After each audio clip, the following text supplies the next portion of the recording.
धर्माणि प्रथमान्यासन् तेहनाकं महिमानः सचं दैत्रपूर्वे साध्याः सन्ति देवाः।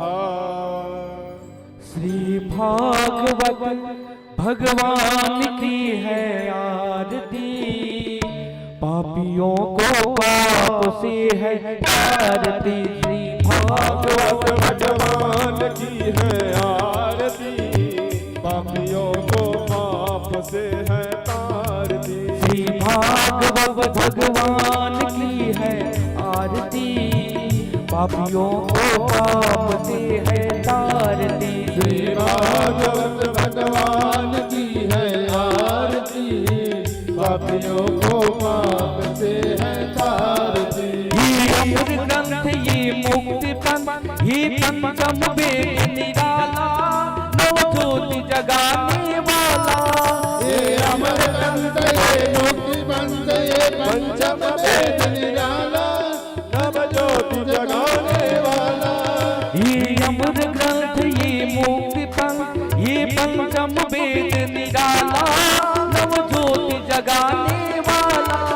ये अमर ग्रंथ ये मुक्ति पंथ ये पंचम वेद निराला, नव ज्योति जगाने वाला। हरि नाम यही हरि धाम यही, हरि नाम यही हरि धाम यही, हरि नाम यही हरि धाम यही, हरि नाम यही हरि धाम यही।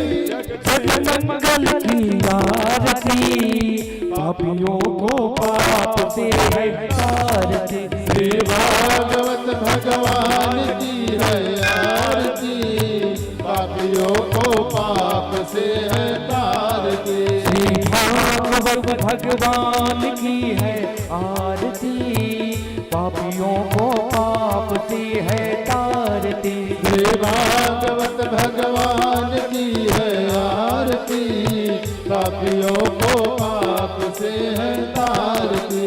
शांति गीत पावन पुण्य पापों को मिटाने वाला, हर दर्द कराने वाला।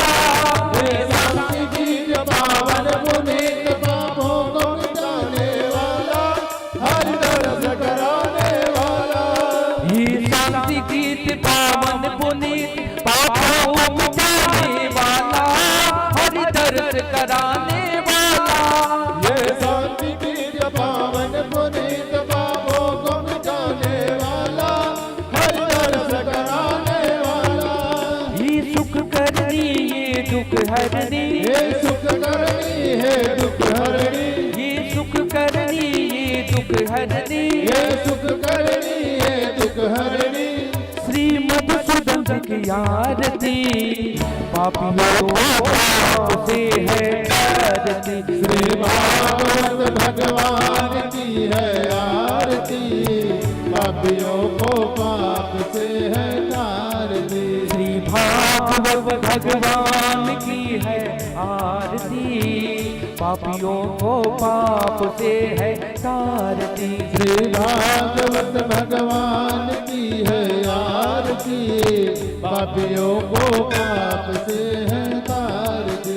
ये मधुर बोल सत्पंथ खोल सन्मार्ग दिखाने वाला, बिगड़ी को बनाने वाला। ये मधुर बोल जगबंद खोल सन्मार्ग बताने वाला, बिगड़ी को बनाने वाला। ये मधुर बोल सत्पंथ खोल सन्मार्ग दिखाने वाला, बिगड़ी को बनाने वाला। ये मधुर बोल जगबंद खोल सन्मार्ग बताने वाला, बिगड़ी को बनाने वाला। श्री राम यही घनश्याम यही, श्री राम यही घनश्याम यही, श्री राम यही घनश्याम यही, श्री राम यही घनश्याम यही। प्रभु महिमा की आरती, पापियों को पाप से है तारती। श्री भागवत भगवान की है आरती, पापियों को पाप से है तारती। श्री भागवत भगवान की है आरती, पापियों को पाप से है तारती। श्री भागवत भगवान की है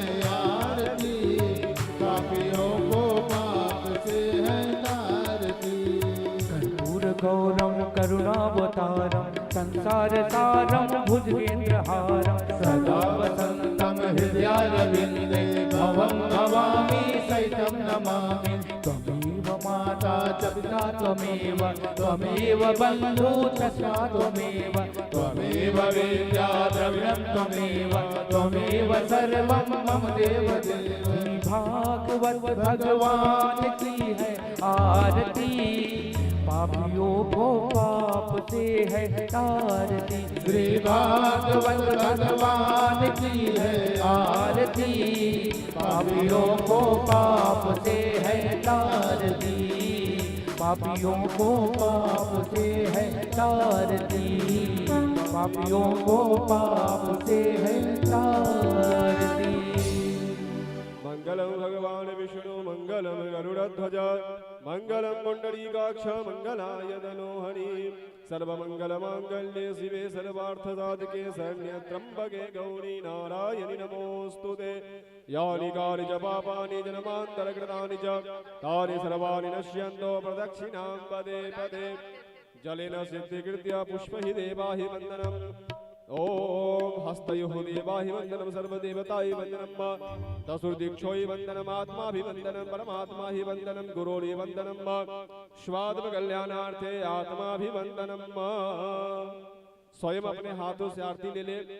जो भी भक्त खड़े हैं अपने अपने स्थान पर बैठ जाए।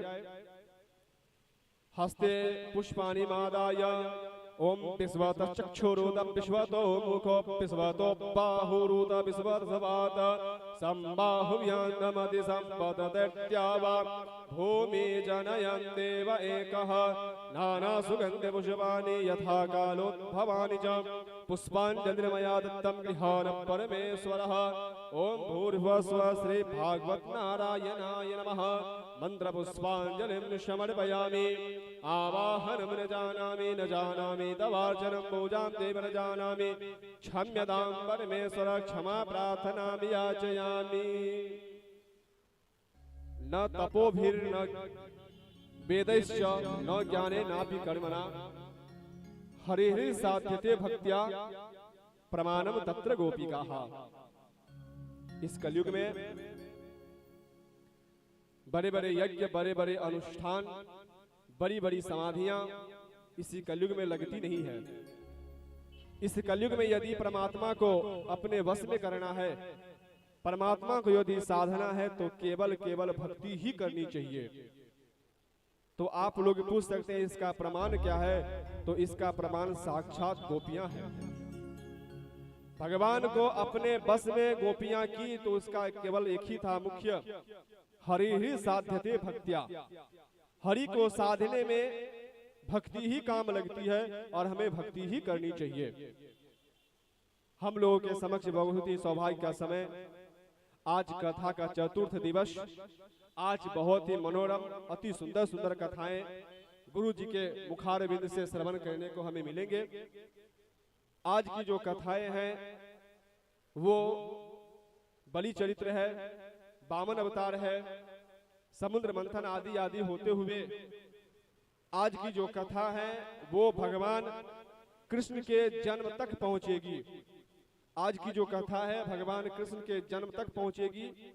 और कृष्ण महोत्सव हम लोग कल प्रातः काल कथा में मनाएंगे। कृष्ण जो महोत्सव है, जो बधाइयां हैं, वो हम कल के कथा में प्रथम बेला में जैसे भी आरती पूरी हुई और उसी समय हम भगवान का जो बधाइयां हैं वो बधाइयां मनाएंगे। आज भगवान का केवल केवल गुप्त रूप से जन्म होगा। तो विशेष आप लोगों को बातें में न उछालते हुए हम आपकी ओर से एवं हम गुरु जी के चरणों में प्रार्थना करते हैं। गुरु जी अपने ज्ञानामृत से हम सभी भक्तों को ओतप्रोत करने की कृपा करें। हम सभी आपके चरणों में वंदन नमन करते हैं। सभी भक्तों को जय श्री राधे, जय श्री कृष्ण।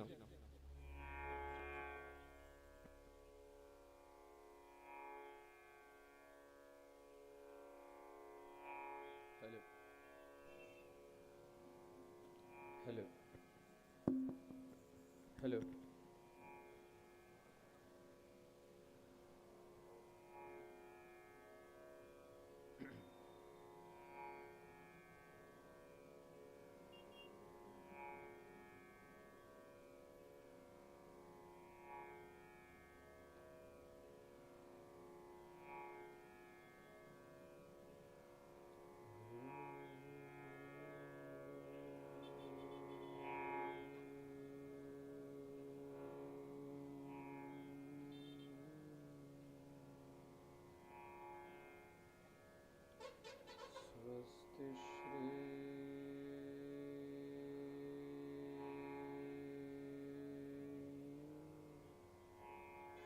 गणेशाय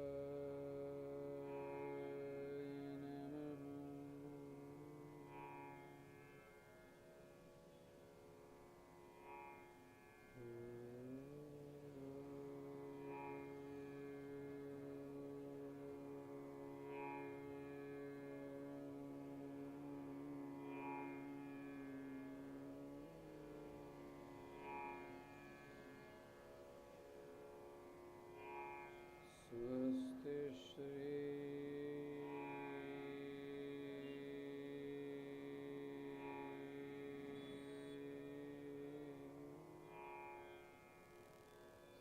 सरस्वती नमः।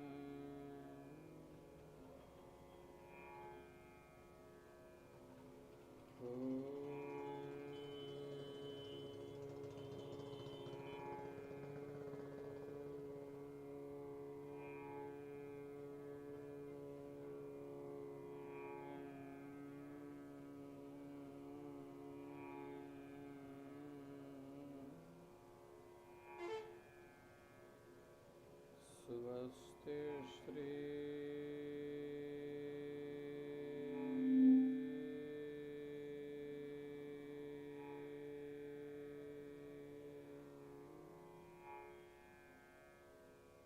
गुरुभ्यो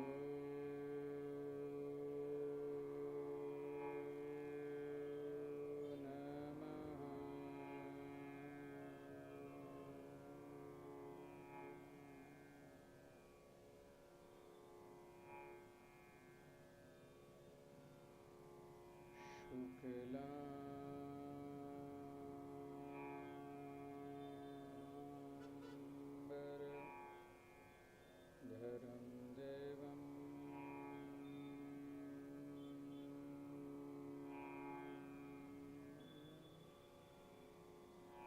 शशिवर्णं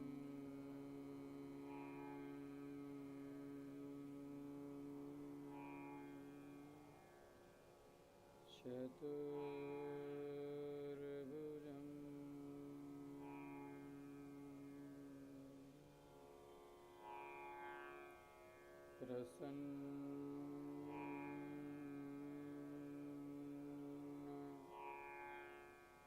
प्रसन्नवदनं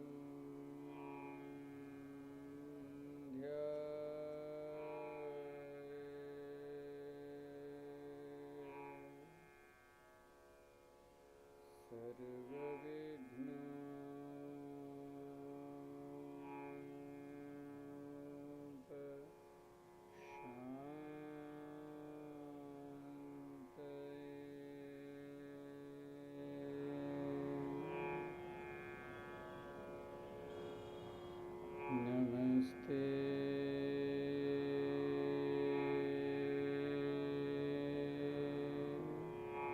शारदे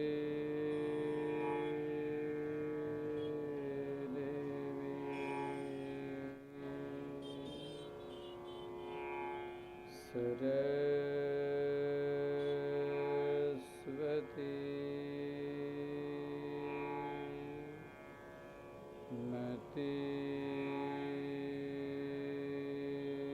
प्रदे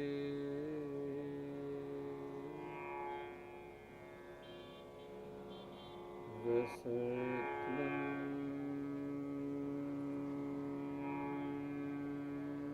मम जिह्वाग्रे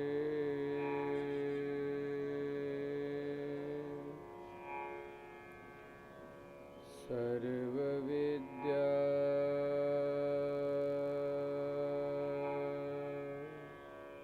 प्रदा भव।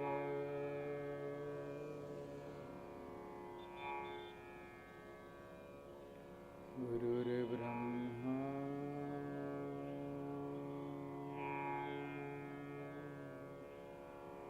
गुरुर्विष्णु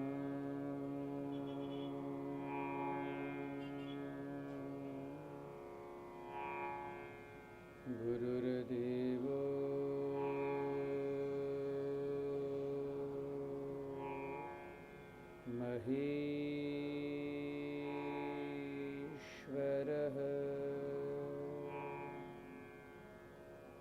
गुरुः साक्षात्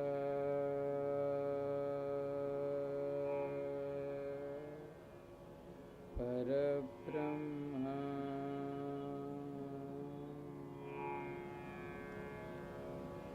तस्मै श्री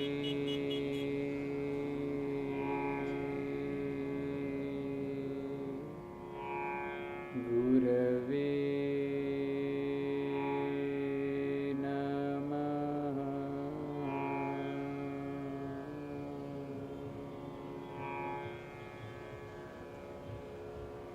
वंशे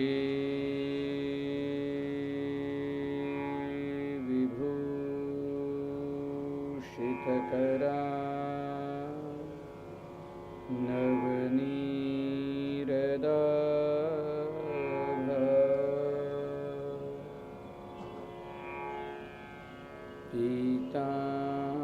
पीताम्बरा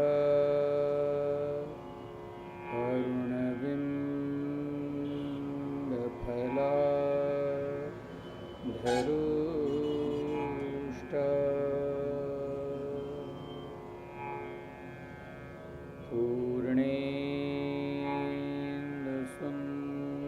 पूर्णेन्दुसुन्दरमुखा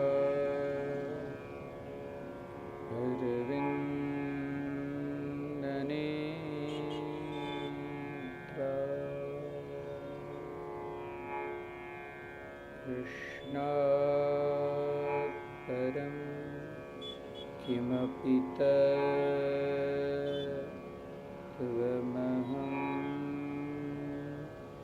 न जाने।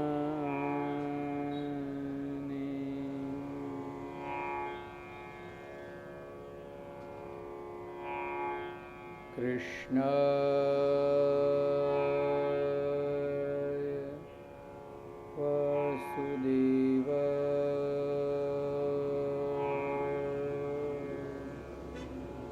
हरये परमात्मने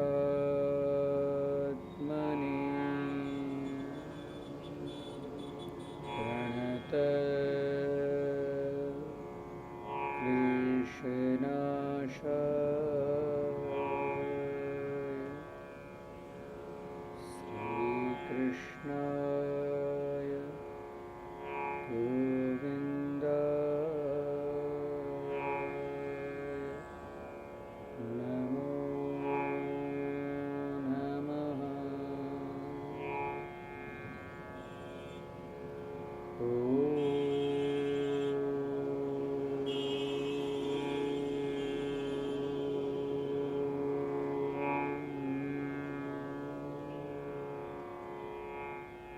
नमो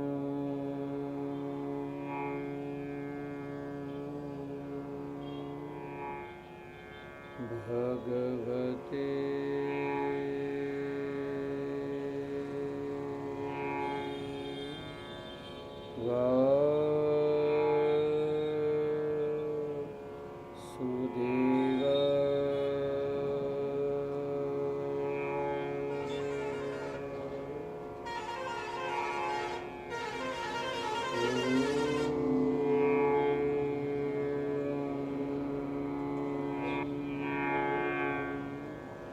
क्लीं कृष्णाय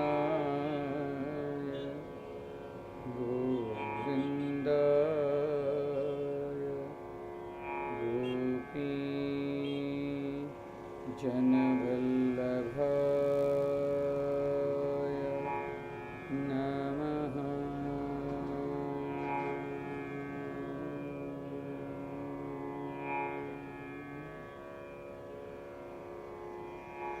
कृष्ण कन्हैया लाल की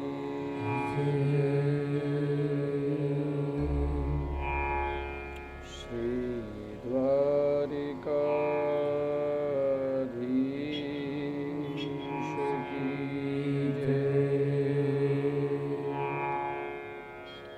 श्री वृंदावन बिहारी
स्वस्ति श्री अकारण करुणा वरुणालय परमपिता परमात्मा सर्वेश्वर आदि कारण जगत कारण आदि मध्य अंत रहितः निखिल स्थावर जंगमात्मक सृष्टि प्रपंच स्वरूप कारण स्वरूप आदि अनादि सहस्र शीर्षा पुरुष एवं लक्ष्मी प्रिय भक्तानुग्रह कारिण शंख चक्र गदा पद्मधारिण भगवान गोलोक वासी श्री कृष्ण चरण कमले कोटि कोटि प्रणामः। अत्र समुपस्थित समस्त विप्र वृंदानां चरण कमले नौमि एवं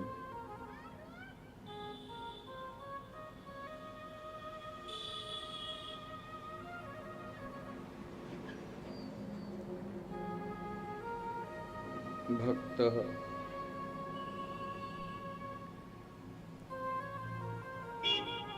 भागवत ऋषिज्ञः पिपाशु साधु संत जनानाम् एवं मातृभगिनी भगिन्याः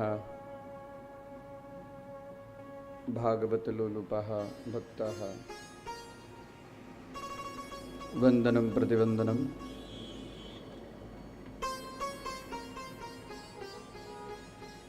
भगवान आदि कारण जगत स्वरूप जिनकी इच्छा मात्र से सृष्टि का आरंभ, सृष्टि का पालन एवं सृष्टि का अंत, जिनकी इच्छा मात्र से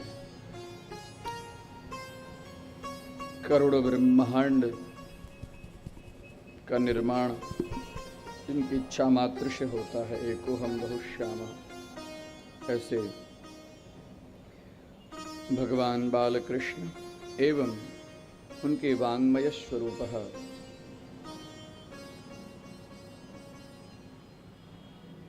शब्द मूर्तिधर शेते विश्वरंक्षा महात्मनः, ऐसे भगवान भागवत नारायण के चरण कमलों में वंदन करके श्री गोविंद दामोदर स्तोत्र का पाठ करते हुए कथा का आरंभ करेंगे।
इदमेव ज्ञानम् देहावसाने इदमेव चाप्यम् गोविन्द दामोदर माधवेति जिह्वेर सर्गे मधुर प्रियात्मम् सत्यम् हितं त्वां परमं वदामि आवर्णयेथा मधुराक्षराणि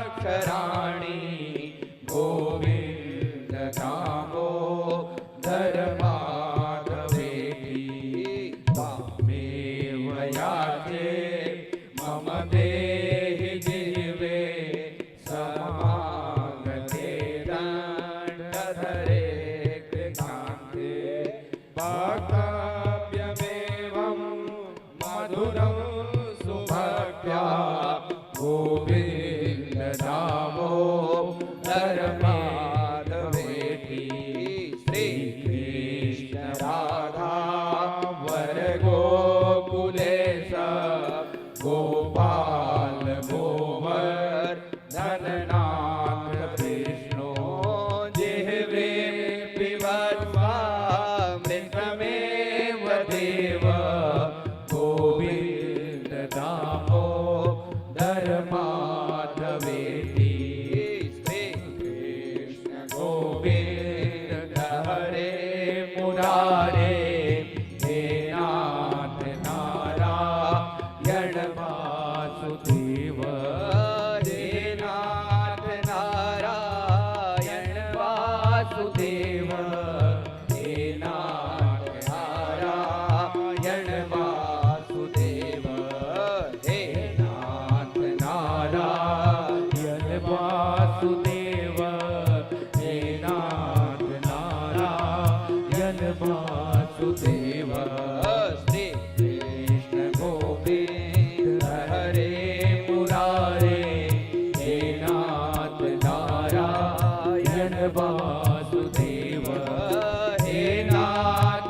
नारायण वासुदेव हे नाथ नारायण वासुदेव हे कृष्ण गोविन्द हरे मुरारे हे नाथ नारायण वासुदेव श्री कृष्ण गोविन्द हरे मुरारे हे नाथ नारायण वासुदेव हे नाथ नारायण वासुदेव हे नाथ नारायण वासुदेव।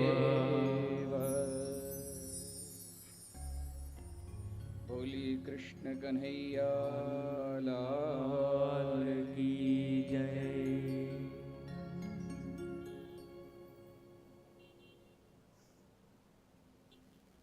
परमपिता परमात्मा कि भगवान के हजारों नामों में से जिस नाम पर जिस प्रकार की श्रद्धा हो उनके नामों का स्मरण करते रहना चाहिए, क्योंकि जीव प्रत्येक क्षण कुछ न कुछ कर्म करता है और उसके साथ में उसका कर्म ही जाता है। धन पुत्रादि ये सारी चीजें यहीं रह जाती है। कर्मानुगो गच्छति जीव एकः, जीव के साथ में एक कर्म ही जाता है। यदि कुछ नहीं जाता है तब तो इतनी तैयारी लोग करते हैं, यदि सूटकेस 2 सूटकेस कुछ जाता ऊपर तब तो पता नहीं क्या क्या तैयारी करते। हाँ बोलिए राधे राधे। हाँ जाता है कि नहीं जाता है? अरे हाँ ना बताइए, जाता है कि नहीं जाता है? हाँ हाँ, इसमें 1-2 माताएं कह रही कि हाँ जाता है।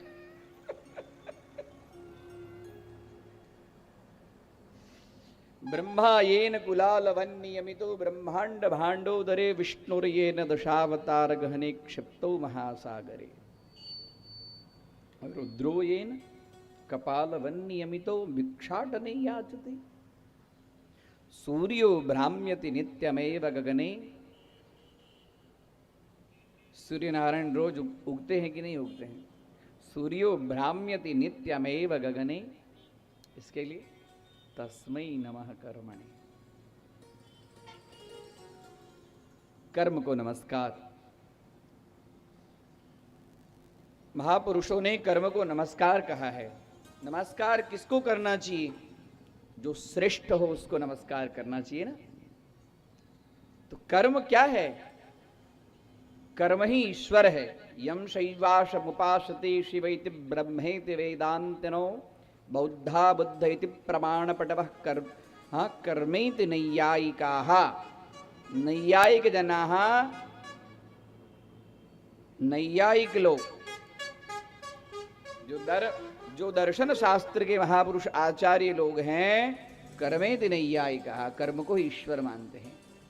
इसके लिए कर्म प्रधान विश्व करी राखा, जो जस करहि सो तस फल चाखा। कर्म प्रधान विश्व करि राखा, जो जस करहि तो तस फल चाखा।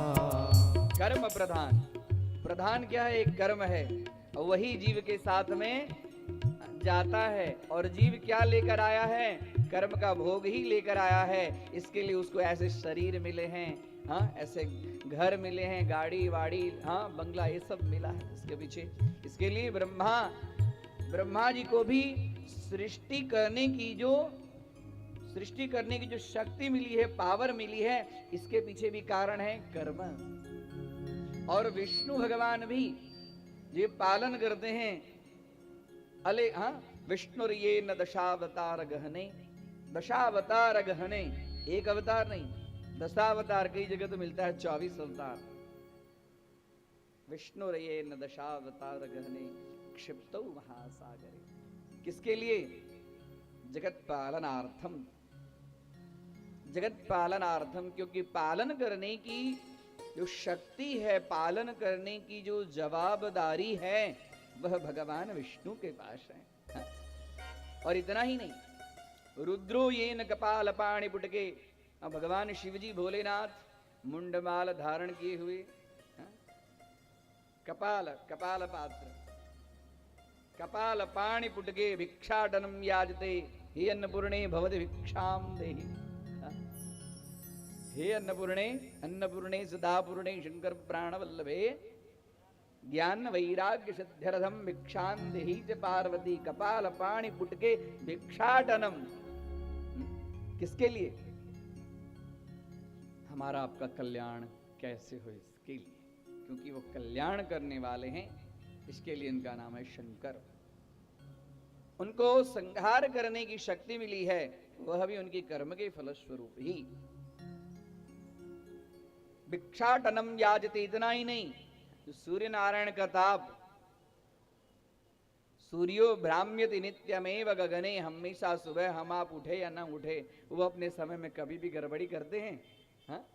उनको तो लगता है थाक लगती ही नहीं होगी। सबसे ज्यादा हमको आपको ही थाक लगती है। हाँ?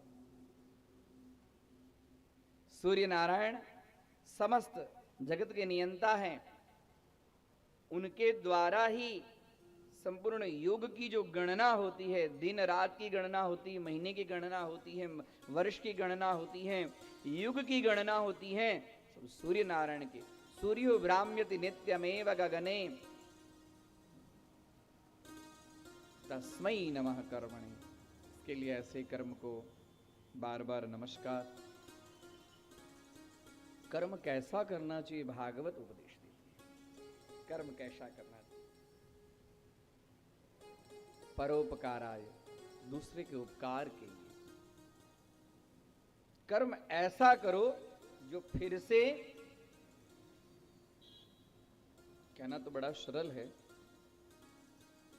कर्म ऐसा करे कि फिर से गर्भवास में ना आना पड़े। हाँ? लेकिन कलयुग में बड़ा सरल है, कलयुग में बड़ा दुर्लभ नहीं है। हमने उसको दुर्लभ बना दिया है, वह एकदम सरल है। हमने उसको बहुत दुर्लभ बना दिया है। जिसके पीछे ममत्व होना चाहिए उसके पीछे ममत्व नहीं है, और जिसके पीछे ममत्व नहीं होना चाहिए उसके पीछे में ज्यादा ममत्व है। हाँ? समय, हाँ? आज समय का जो वास्तव में उपयोग होना चाहिए वो उपयोग नहीं हो रहा है। भगवान जी ने तो हम आप गर्भ से बाहर आएंगे उससे पहले ही व्यवस्था कर दी है, उससे पहले व्यवस्था कर दी है उन्होंने, लेकिन हमें विश्वास नहीं है कि हम भगवान का भजन करेंगे तो हमारी रोजी रोटी कैसे चलेगी। हाँ,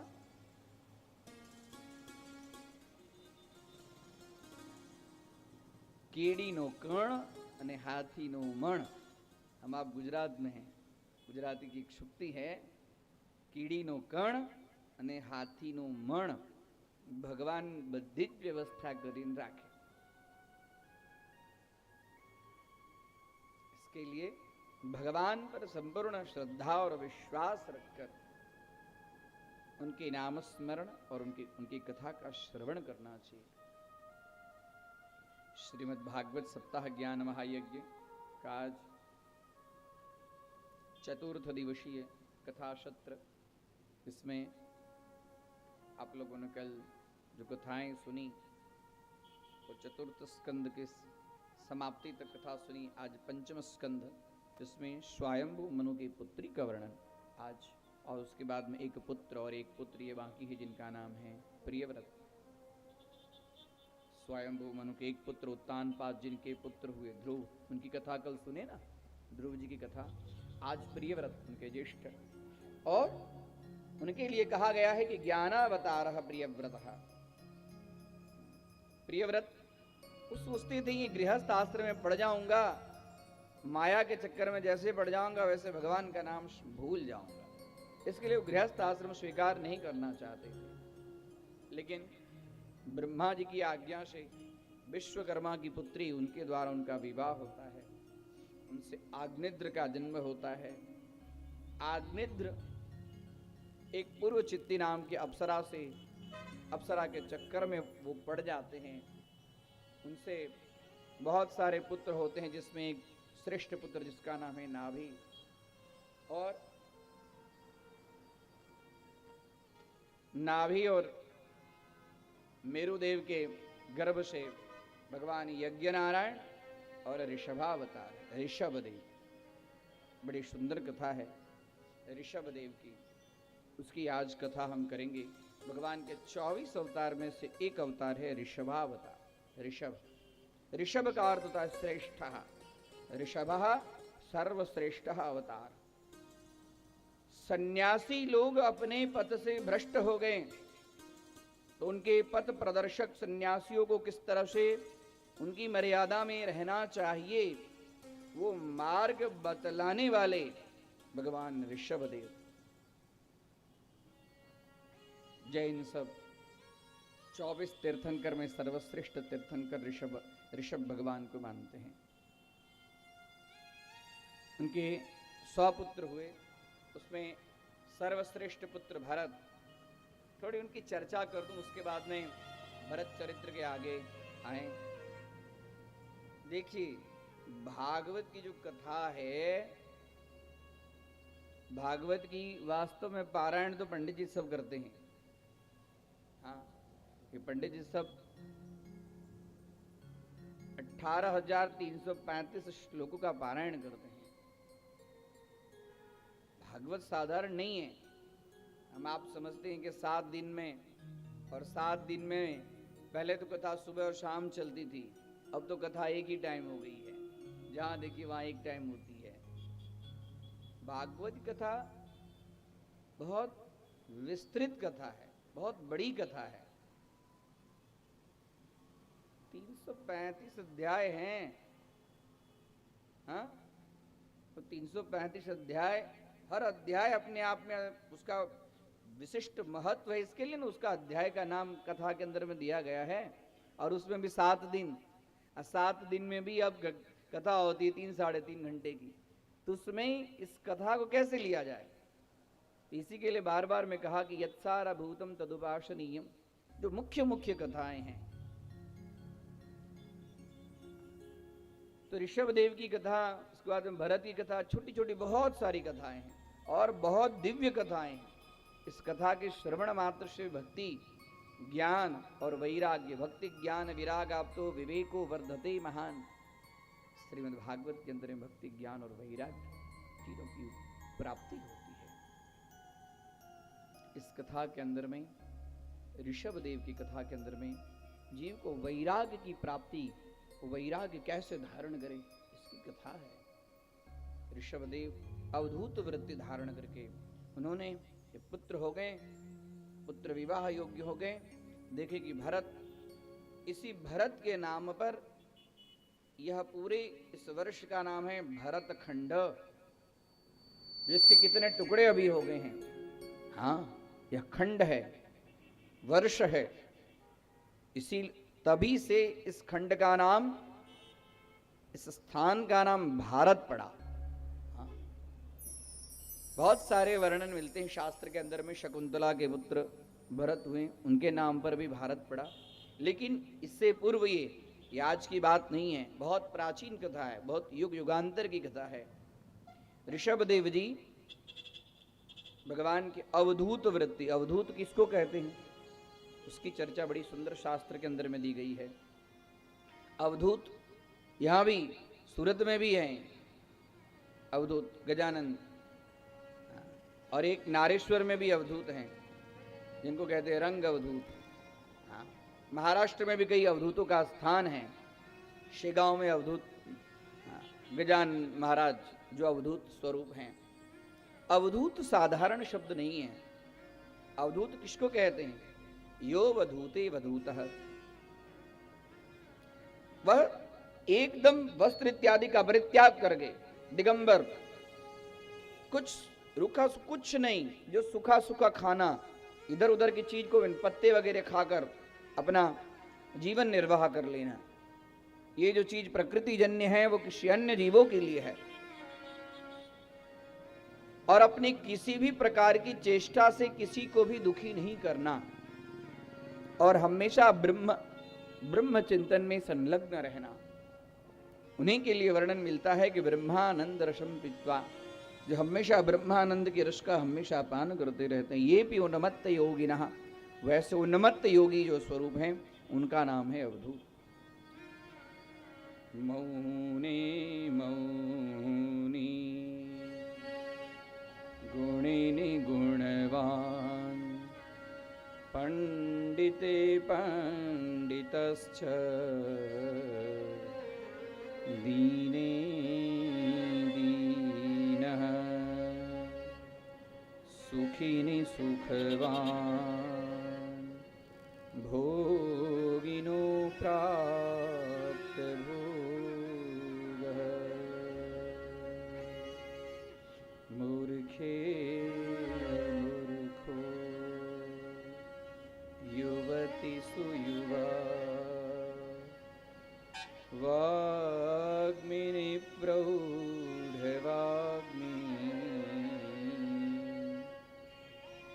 धन्यः कोऽपि त्रिभुवनजय यो वधूते वधूतः। यो वधूते वधूतः, मौने मौनी, जो व्यक्ति अपने आप को बहुत बड़ा मौन मानता है उसके सामने बहुत बड़े मौनी हो गए। मौने मौनी, गुणिनी गुणवान, अपने आप को बहुत गुण का अहंकार हो, अवधूत के सामने उसके सारे गुण फीके पड़ जाते हैं। हाँ? और इतना ही नहीं, कोई कहे कि मैं बहुत बड़ा पंडित हूं, पंडिते पंडितश्च, पंडित के सामने महापंडित। हाँ, पंडित किसको कहते हैं, जिसके पास में पंडा बुद्धि हो। सद सद विवेकिनी या बुद्धि सा पंडा बुद्धि, पंडा बुद्धि जिससे वारसे सवर्तते सैव पंडितः।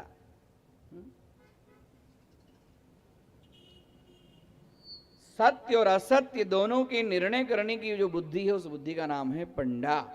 और पंडा बुद्धि जिसके पास में है उसको लोग कहते हैं पंडित। और पंडित को, पंडित का भी पंडित, हाँ, और कोई आदमी मूर्ख हो उसके सामने महामूर्ख, मूर्खे मूर्खो अपने आप को युवक का घमंड हो, हाँ मेरे अंदर में यौवनम, युवावस्था है, युवती सुयुवा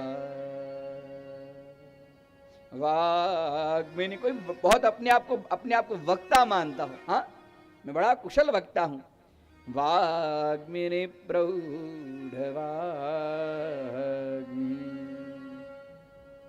और अपने आप को कोई दीन मानता हो, दीने दीनः, दीन के सामने अत्यंत दीन होना। और सुखिनी सुखवान,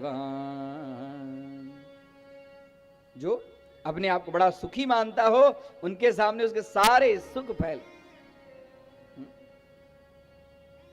भोगिनो प्राप्त भोग है, अपने आप को बड़ा भोगी मानता हो, वह भी उनके सामने एकदम क्षीण होता है।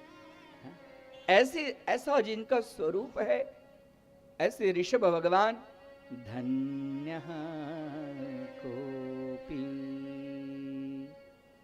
वो धन्य है।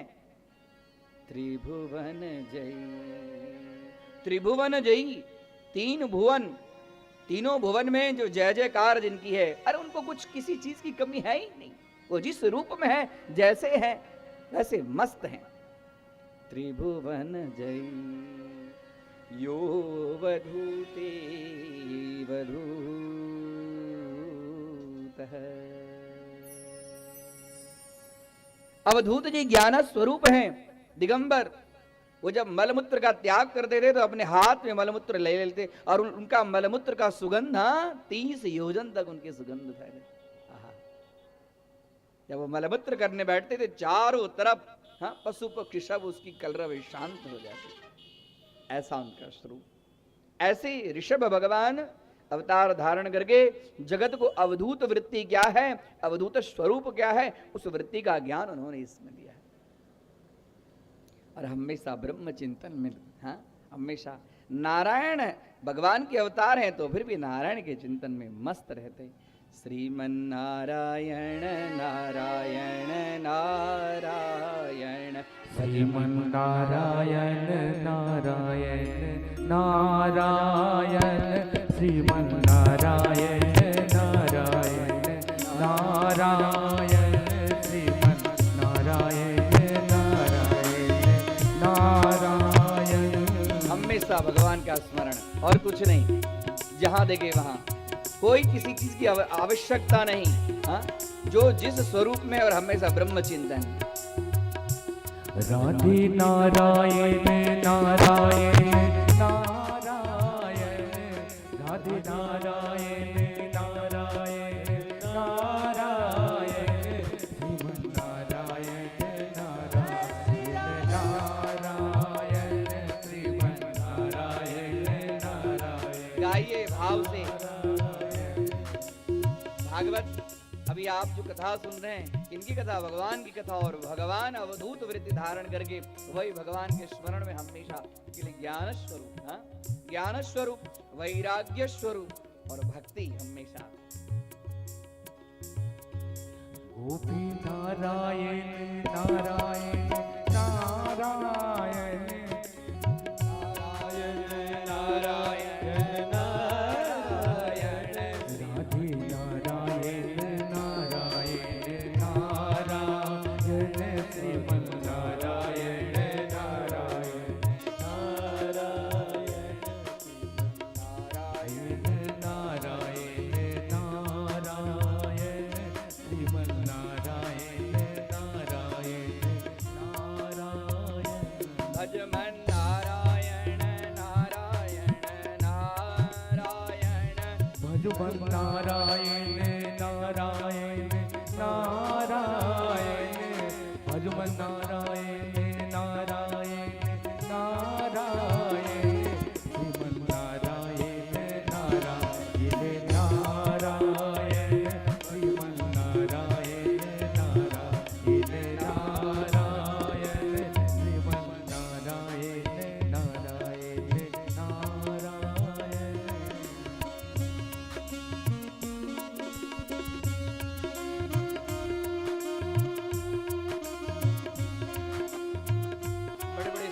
महर्षि उनके पास आते थे, बड़े बड़े योगी आते थे, हाँ, बड़े बड़े सिद्ध आते थे।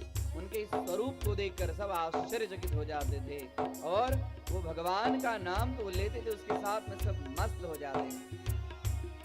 नर नारायण नारायण नारायण नर नारायण नारायण नारायण नर नारायण नारायण नारायण नर नारायण नारायण नारायण श्रीमन राधे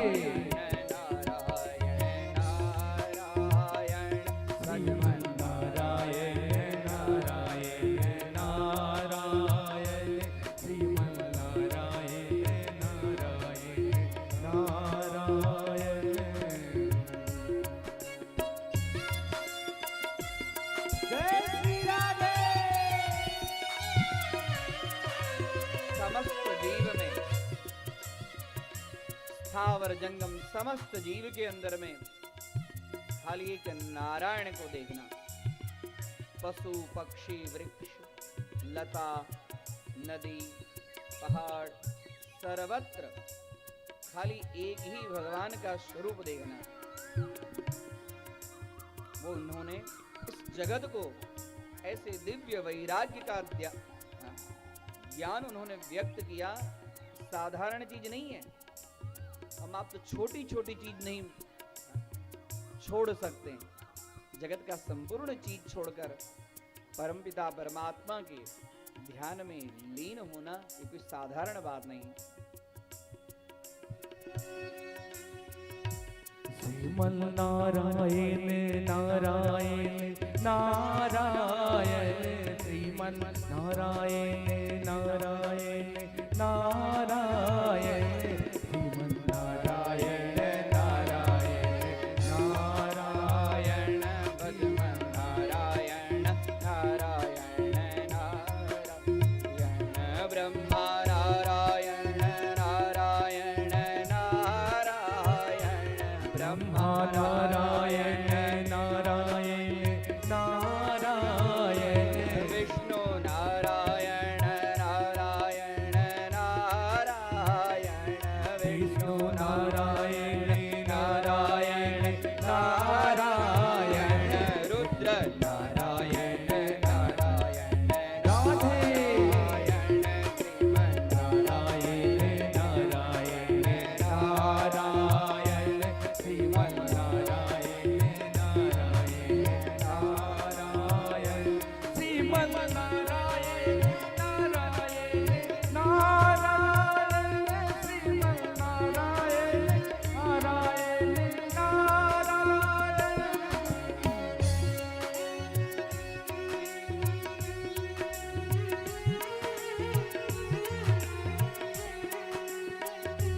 राधे नारायण नारायण श्रीमन नारायण नारायण नारायण समस्त जीव में भगवान का स्मरण और खाली एक नारायण, माँ में नारायण, पिता में नारायण, जितने ऋषि मुनि बंधु बांधव सब में पहले कहा सब में एक समदृष्टि ब्रह्माकार दृष्टि। नारायण नारायण राधे नारायण नारायण नारायण रुक्म नारायण नारायण नारायण श्रीमन नारायण नारायण नारायण श्रीमन नारायण नारायण नारायण श्रीमन नारायण नारायण भगवान की ऋषभदेव भगवान के पुत्र हैं भरत। भरत भी बड़े राजर्षि, प्रजा का पालन पोषण करने में अत्यंत कुशल, समस्त प्रजाओं को यज्ञ आगादि, हाँ क्योंकि पुत्र भी थे तो भगवान के पुत्र थे। यज्ञ आगादिक धर्मानुष्ठान कर्म में प्रवृत्त उन्होंने युवावस्था तक, हाँ युवावस्था को पूर्ण होने तक उन्होंने राज्य का शासन किया। राज्य के शासन के बाद में उन्होंने भी अपने पिता के स्वरूप में, हाँ समय आने पर राज्यपाट छोड़कर अपने पुत्र को सौंपकर उसके बाद में जंगल चले गए। जंगल में चले गए, जंगल में कुटिया बना ली और वह नित्य भगवान सूर्य नारायण का अर्घ्य प्रदान करते थे। जल के अंदर में कंठ पर्यंत जल में रहकर भगवान सूर्य नारायण का जल अर्पण करते थे, अर्घ्य प्रदान करते थे। एक घुमाने वाले आ गए जंगल में तप करते करते करते करते एक दिन की बात है कि भगवान सूर्य नारायण को अर्घ्य प्रदान कर रहे थे। इसी बीच में सुबह सुबह का ही समय था। सूर्य नारायण अर्घ्य प्रदान करते करते देख रहे हैं कि जल में एक हरणी, उसके पेट में बच्चा, एकदम लथपथ हुई जल पीने के लिए आई और जल जैसे पी रही है इतने में ही एक सिंह के दहाड़ की आवाज आई और सिंह के दहाड़ की आवाज आते ही उससे रहा नहीं गया। अब वो सोची कि अब मैं इधर उधर कहाँ भगूंगी, कि हाँ इधर उधर जाऊंगी। उस जल में और आगे ही सरोवर के अंदर में और आगे जाने लगी। जाते जाते जाते जाते उस भय के कारण वो हरणी का पेट फट गया और वहीं उसका बच्चा पानी में। अब ये अर्घ्य प्रदान छोड़कर और सीधे उसके बच्चे को लेकर उस बच्चे को स्वस्थ किए। स्वस्थ करने के बाद में ये तो राजा थे, ये जानते थे। उस बच्चे को अपनी कुटिया में लाए, आश्रम में लाए। आश्रम में लाकर उस बच्चे का लालन पालन करने में लग गए।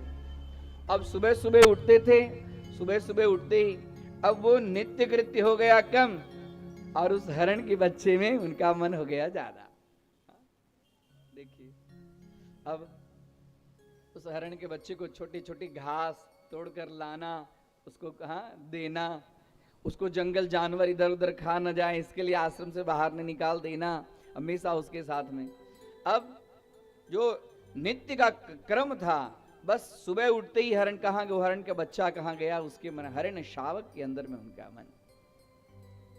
समय जाते जाते कह दूं, कथा बड़ी लंबी है, संक्षिप्त में कह दूं कि जब अंतिम अवस्था आया उनका, और अंतिम अवस्था में भी देख रहे हैं कि हरण का बच्चा को कोई बाघ सिंह खा न जाए, इसके लिए अब मरणासन्न की स्थिति में हो गई है। और हरण का बच्चा कहाँ चला गया, अब तो वो जंगल का प्राणी है, कब तक घर में बंद करके, कुटिया बंद करके कब तक रहेगा, गया जंगल में। अब इनके मन में होगा कि बड़े बड़े जानवर उसको खा जाएंगे, को ममत्व, क्योंकि इन्होंने जो बचाया वो ममत्व इनके पीछे। इस श्रीमद् भागवत की इस कथा से बोध मिलता है कि ममता को त्याग देना चाहिए। जीव सब कुछ त्याग सकता है, लेकिन उससे माया और ममता त्यागना बड़ा मुश्किल है। ममता तू न गई मेरे मनते, पाके केस जन्म के संगी लाज गई लोचनते, माया तू न गई मेरे मनते, ममता तू न गई मेरे मन। अब ये स्थिति हो गई कि उस बच्चे के लिए इनके मन में ही चिंता। अब शरीर परित्याग करने का समय आ गया। इस समय भी इनका मन किस में लगा रहा, किस में लगा रहा, बोलिए राधे राधे। मैं देख रहा हूं बहुत सारी माताओं को दोपहर का टाइम भी मैंने ऐसा ही चुना है। मुझे मालूम है कि माताओं की क्या क्या स्थिति होती है। बोलिए राधे राधे। मैं ऐसे थोड़ी नारायण नारायण करता है, जिस चीज का विचार करता है उसकी गति भी वैसी ही होती है। इसके लिए हम मरने के समय में क्या बोलते हैं कि भगवान का नाम स्मरण करें। हाँ बोलते हैं सीता हमारी माता है, सूरत का खमण बड़ा प्रसिद्ध है। हाँ अंतिम समय में जो व्यक्ति जिस चीज का चिंतन करता है उस व्यक्ति का वैसा ही जन्म होता है। अंते या मति सा गति, अंतिम समय में जिसकी जैसी मति उसकी वैसी गति। और अंतिम समय में याद क्या आएगा, पूरे जीवन में जो आपने किया होगा वही अंतिम समय में हम आप कहते हैं कि हम आप कहते रहते हैं कि दादाजी अब आपकी अवस्था हो गई, डॉक्टर ने कहा है कि आप हरि हरि भजन करो। दादाजी कहते हाँ मैं हरि हरि भजन करता हूं, जरा मेरी पोती का विवाह हो जाए, उसके बाद मैं निश्चिंत से करूंगा। बोलिए राधे राधे। अंतिम अवस्था जो होता है वो पूरे जीवन जो आपने काम किया होगा वही आपको उस समय याद आएगा। एक सेठ जी थे, हाँ, डोंगरी जी महाराज की कथा में बड़ा सुंदर ये कथा हमारे गुरुदेव कहा करते थे। एक सेठ जी थे, उनके 2 लड़के, बड़ा लड़का भगवत प्रेमी, छोटा लड़का धन का लोलुप था। सेठ जी मरने की अवस्था में आ गए। सेठ जी को कुछ बोलने की इच्छा हो रही है। बड़े लड़के को लगा कि पिताजी भगवान का नाम लेना चाहते हैं। हाँ, बोलिए श्री कृष्ण गोविंद हरे मुरारे, बोलिए पिताजी। लेकिन अब बात बंद हो गया, अब बोलने की शक्ति नहीं रही। छोटे बेटे के मन में होता है कि अभी पिताजी कहीं न कहीं हाँ तिजोरी छुपा कर रखे हैं, ये बोलना चाहते हैं। हाँ, बोले तो पता चले कि कहाँ छुपा के रखे हैं। बड़े बेटे ने डॉक्टर बुलाए कि पिताजी कम से कम जाते जाते एक बार भगवान का नाम ले लें। छोटे बेटे के मन में वो कि पिताजी जाते जाते एक बार बोल दें कि तिजोरी है कहाँ। अब सेठ जी देख रहे हैं कि आगे गाय का जो बछड़ा है वो सेठ जी के घर आंगन में एक झाड़ू रखा है, झाड़ू को गाय का बछड़ा खा रही है। अब बड़े बेटे ने डॉक्टर को बुलाया। डॉक्टर बोले कि देखिए इंजेक्शन जो है एकदम हार्ड इंजेक्शन है, एक बार लगाऊंगा और सेठ जी को जो बोलना होगा बोलेंगे, उसके बाद सेठ जी नहीं रहेंगे। इनकी ऐसी स्थिति हो गई। बड़े लड़के बोले कि भगवान का नाम लेकर हमारे पिताजी चले जाएं तो ये अच्छी बात है। छोटे बेटे को लगा कि धन का हाँ तिजोरी कहाँ छुपी है ये बता दे पिताजी, हो गई बात। उसको पिताजी को जाना है तो जाए, कोई बात नहीं। हाँ? बड़े लड़के छोटे लड़के दोनों बोले लगाइए पिताजी को इंजेक्शन। डॉक्टर साहब ने इंजेक्शन लगाया, बोलने की शक्ति आई। देख रहे हैं कि पूरी जिंदगी मैंने कैसे कैसे हाँ छोटे छोटे रुपयों को इकट्ठा करते ये मैंने धन को संग्रह किया है, और मेरे जाते जाते देखो मेरा लड़का वो झाड़ू गाय खा रही है, उसको ध्यान नहीं दे रहा, मेरे तरफ ध्यान है। सेठ जी बोले गाय झाड़ू गाय झाड़ू गाय झाड़ू, कहते ही शरीर छोड़ दिए। बोलिए कृष्ण कन्हैया लाल की। गाय झाड़ू गाय झाड़ू गाय। हमको आपको लगता है कि अंतिम समय में अंतराम मुख आवत नाही, जन्म जन्म मुनि जतन कराए। इतना सस्ता है भगवान का नाम। गरुड़ पुराण में श्लोक मिलता है, सुलभम भगवन नाम जिह्वाच वर्षवर्तिनी।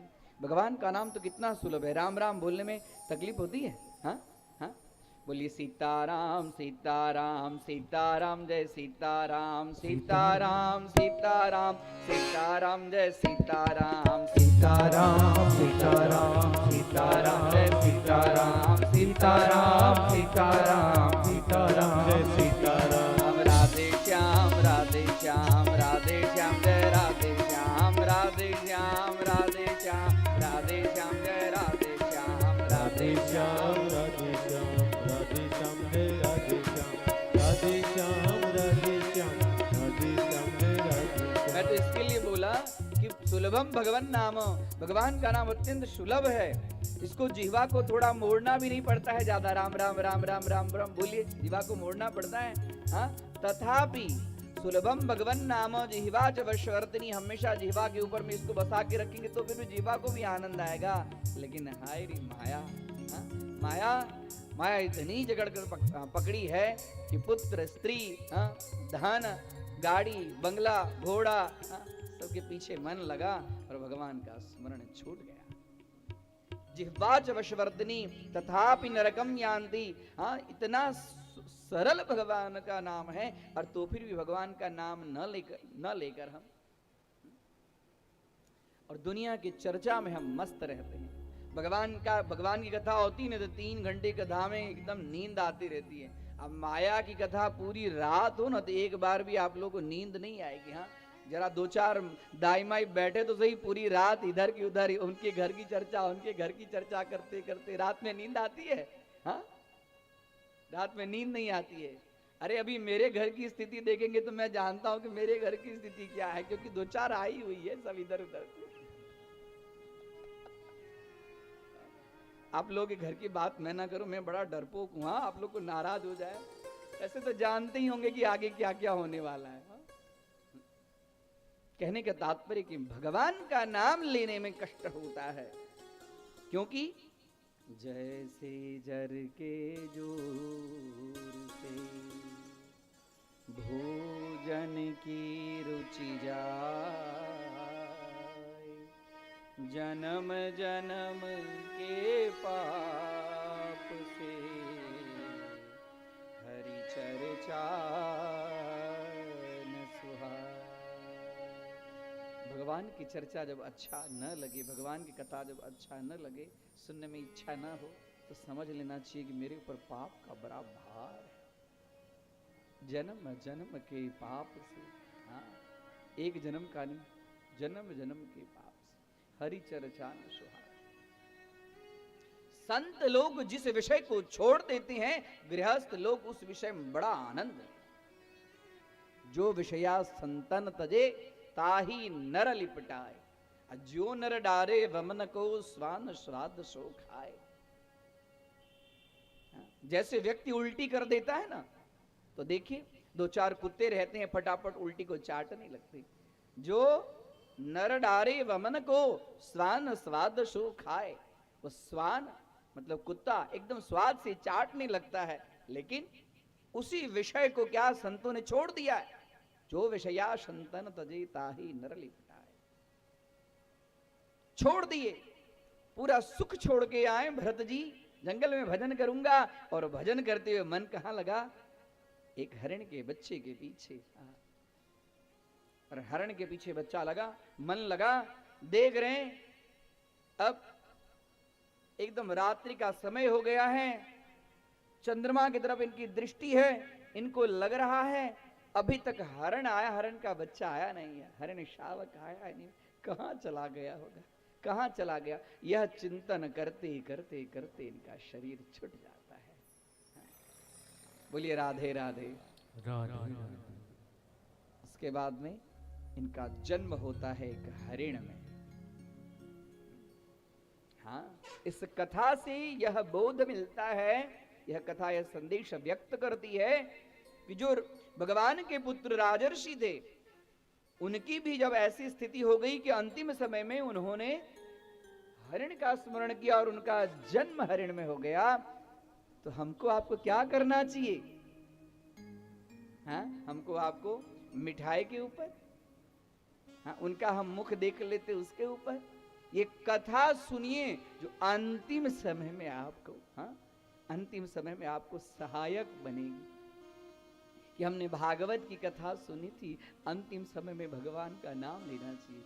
श्री कृष्ण शरणं मम, श्री कृष्ण शरणं मम, श्री कृष्ण शरणं मम, जय श्री कृष्ण शरणं मम, श्री कृष्ण शरणं मम, श्री कृष्ण शरणं मम, श्री कृष्ण शरणं मम, श्री कृष्ण शरणं मम, श्री कृष्ण शरणं मम, श्री कृष्ण शरणं मम, श्री कृष्ण शरणं मम, श्री कृष्ण शरणं मम।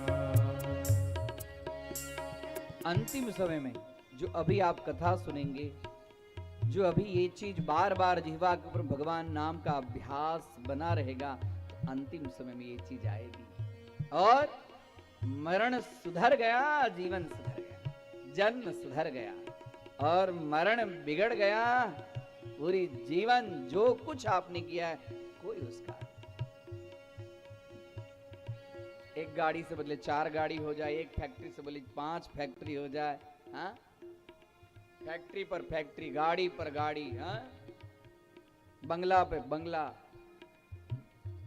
आरंभ में ही कहा कि कर्मानुभो गच्छति जीव एकः, धनानि भुवौ पशवश्च गोष्ठी, सब यही रह जाने वाला है, बस एक ही चीज जाने वाला है, कर्म।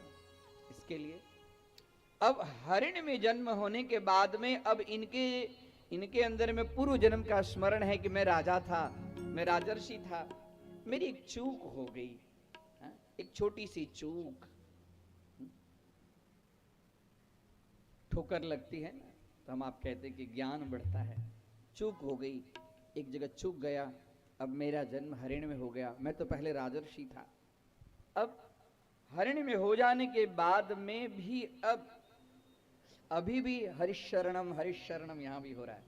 हाँ, हरिण योनि में होने के बाद में पूर्व जन्म का स्मरण है, और यहाँ भी हरिशरणम हरे शरणम हरे शरणम हरे शरणम हरे शरणम हरे शरणम हरे शरणम हरे शरणम हरे शरणम हरे शरणम हरे शरणम हरे शरणम हरे शरणम।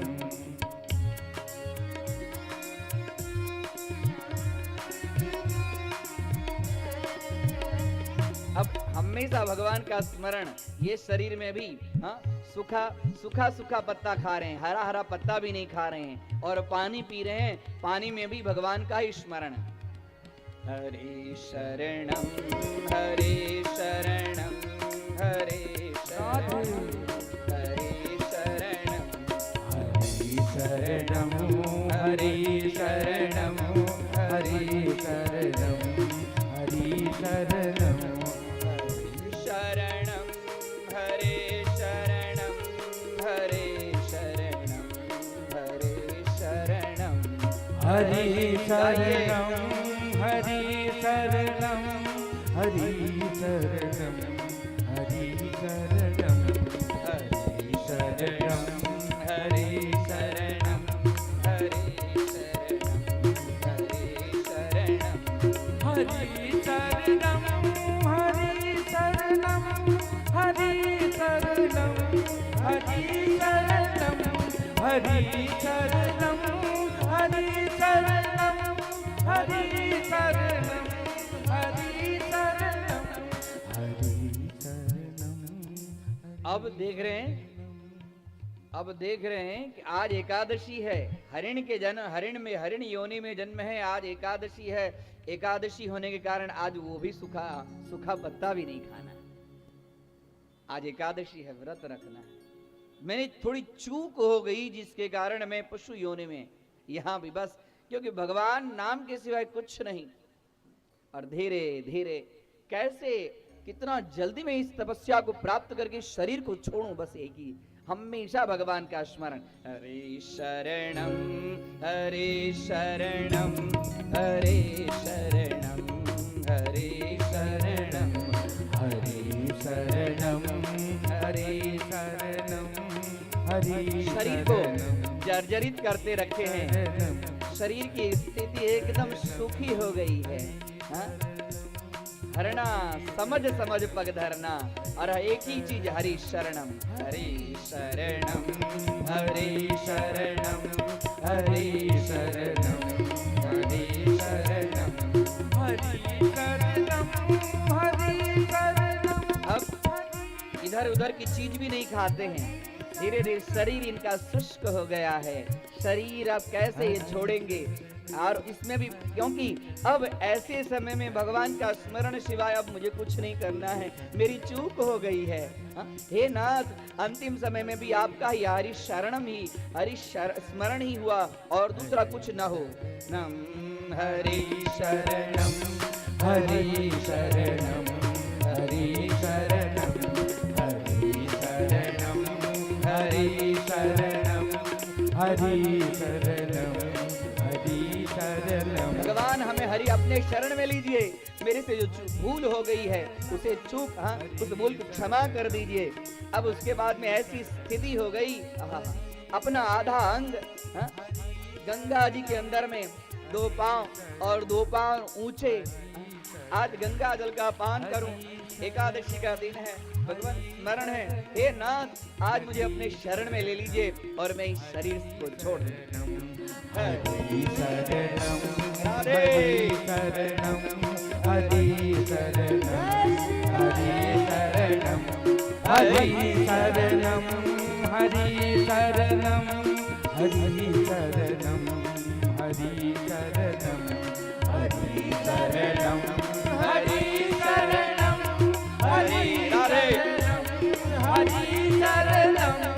हरि शरणम हरि शरणम हरि अंतिम शरणम समय में हरि शरणम। भगवान का स्मरण अब को लगा अब मैं इस शरीर से छूट जाऊंगा और भगवान का स्मरण करते हरि शरणम हरि शरणम हरि शरणम हरि शरणम हरि शरणम हरि शरणम हरि शरणम हरि शरणम। बोलिए कृष्ण कन्हैया लाल की जय। भगवान का स्मरण करते इन्होंने शरीर छोड़ दिया और शरीर छोड़ने के बाद देखिए एक जन्म में थोड़ी सी चूक हो जाती है उसका कितना प्रायश्चित करना पड़ता है। हाँ पाप हो जाए, पाप न होना बड़ी बात है, पाप होना बड़ी बात नहीं है, पाप न होना बड़ी बात है, पाप हो जाए लेकिन उस पाप का प्रायश्चित करते रहना चाहिए। प्रायश्चित कैसे होगा? व्रत जप तप नियम आसन प्राणायाम ध्यान समाधि ये सब कुछ न कुछ करते रहना चाहिए, जिससे हमारे द्वारा प्रत्येक गृहस्थ प्रत्येक घर के अंदर में अनेक प्रकार के पाप नित्य हुआ करते हैं। हाँ? उसी के लिए व्रत जप हमारे संत महापुरुषों ने जो अनेक प्रकार के उत्सवों के जो व्रत दिए हैं, एकादशी इत्यादि जो व्रत का विधान है, इसका कारण यही है कि हमारे पापों का प्रायश्चित हो। शरीर छोड़ दिए, शरीर छोड़ने के बाद में अब ब्राह्मण कुल में इनका जन्म हुआ। ब्राह्मण कुल में जन्म होना इतना साधारण नहीं। ब्राह्मण कुल में एक गृहस्थ के घर में जन्म हुआ और इनके 4 भाई और ये छोटी सबसे 5वीं। अब ब्राह्मण गृहस्थ थे, इन्होंने वेद अभ्यास के लिए दिए लेकिन उसमें इनका मन नहीं लग रहा है। अब कहीं एक जगह पर बैठे हैं, भगवान का स्मरण कर रहे हैं, चिंतन कर रहे हैं, कोई किसी से न कुछ बोलना कुछ बातचीत करना कुछ नहीं। एक बार मेरे से चूक हुई, अब मैं दोबारा इस चूक को करना नहीं चाहता हूं, जिसको जो कहना हो कहे। लोगों ने कहा कि इसकी शादी करा दीजिए तो इनके दिमाग ठिकाने आ जाए कि कुछ घर गृहस्थी के, हाँ, लेकिन बिल्कुल विवाह करने के लिए भी तैयार नहीं। भाई सबको लग रहा था कि मैं खेती का काम करके आता हूं और ये तो बैठा ही ऐसे जड़ की तरह बैठा है, जड़ की तरह उन्मत्त, हाँ, मूक की तरह बैठे रहने के कारण इनका नाम हो गया जड़ भरत। इस जन्म में भी इनका नाम भरत, लेकिन भरत के आगे इनका एक विशेषण हो गया जड़वत आचरयतीत यह सह जड़ भरतः। जड़ के समान आचरण करने लगे। धीरे धीरे कह दूं, जल्दी जल्दी कि धीरे धीरे कहूं? हाँ? कथा बड़ी लंबी है, हाँ, और आज बहुत सारी कथाएं भगवान श्री कृष्ण के जन्म तक लेनी है। जड़ भरत एकदम जड़ स्वरूप में बैठे हुए हैं। इनके भाई बोलते हैं वो काम करने के लिए वो कर देते हैं, ना बोले तो कुछ नहीं। धीरे धीरे पिता का शरीर छूट गया। अब भाभी जो कुछ है 1 दिन 2 दिन का बासी वगैरह है वो सब इनको खाने दे, कोई किसी से कुछ शिकायत नहीं। जाओ ये करके आओ, करके आए, ना करें वहां एक जगह बैठे। अब इस जन्म में कोई चूक नहीं होनी चाहिए। गन्ने की देख रेख कर, तब तक मैं खाना खा के आ रहा हूं। और देखना कोई गाय खा ना जाए। आस पड़ोस में गाय चरती थी। जड़ भरत महाराज वहां बैठे तो देखे, अरे गैया तो आ रही है, राम की गाय, ये तो गन्ना वगैरह सब तो भगवान का ही है। राम की गाय राम की खाए। हा? ये खेती भी राम जी की है और गाय भी राम जी की है। मैं क्यों रोकूं जिसको जो जितना खाना हो खाए। राम की गाय राम की खाए, मैं काहे बदनाम, मैं क्यों रोकने में बदनाम हूं। और तब तक गाय चरने लगी। इतने में बड़े भैया आए, देखे कि मूर्ख, मैं एक डाकुओं का सरदार, उसको पुत्र नहीं होता था।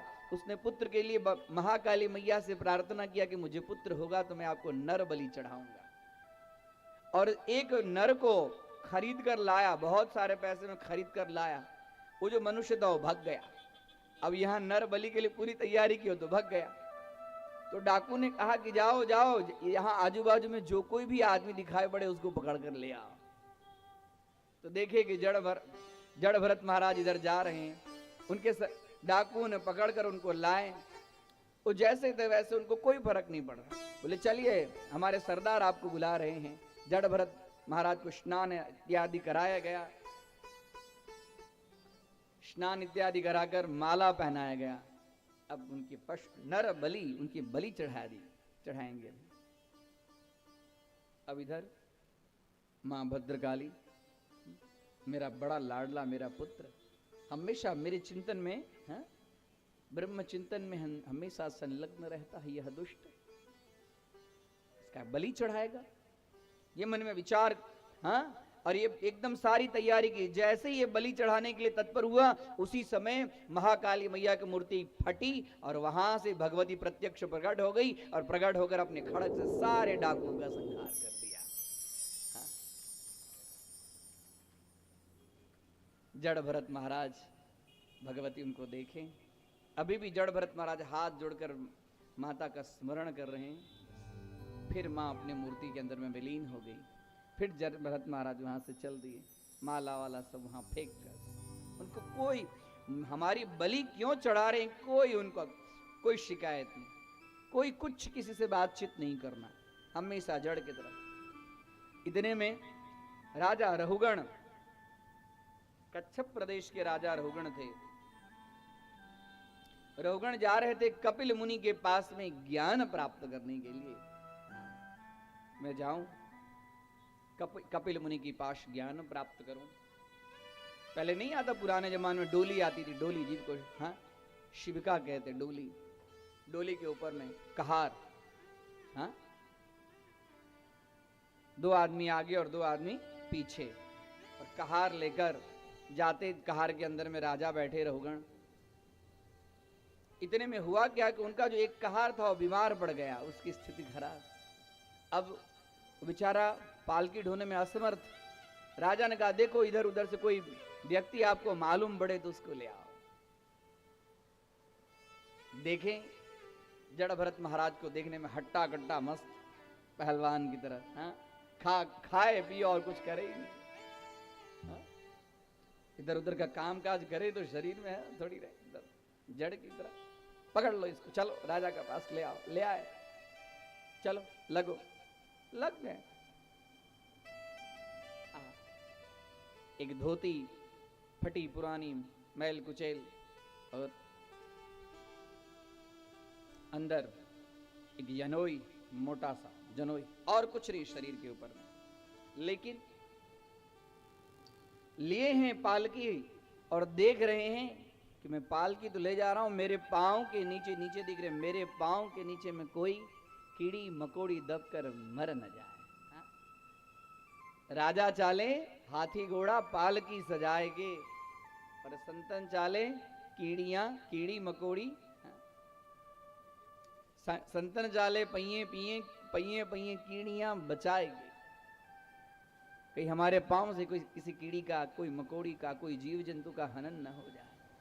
इतनी सावधानी से जा रहे। और देखें तो सावधानी से जा रहे थे, देख रहे थे कभी कीड़ी इधर है तो थोड़ा सा एकदम कुदक कर उधर चले जाते, उधर चले जाते तो राजा के मत्थे में पालकी का बांस लग जाता। फिर इधर चले जाते, फिर लग जाता। बोले कौन है, कैसे चला रहे हो पालकी, कैसे ले जा रहे हो पालकी? बोले भगवान भगवान, हे राजन ये जो अभी अभी जो पकड़ कर लाए ना, वो कभी कभी कुदक इधर उधर कुदक जाता है, देखने में हट्टा कट्टा तो है। कौन है ये, देखो तो। अरे मैं मालूम नहीं, मैं राजा रहुगण हूं और कपिल मुनि के पास में ज्ञान प्राप्त करने के लिए जा रहा हूं। ठीक से चल।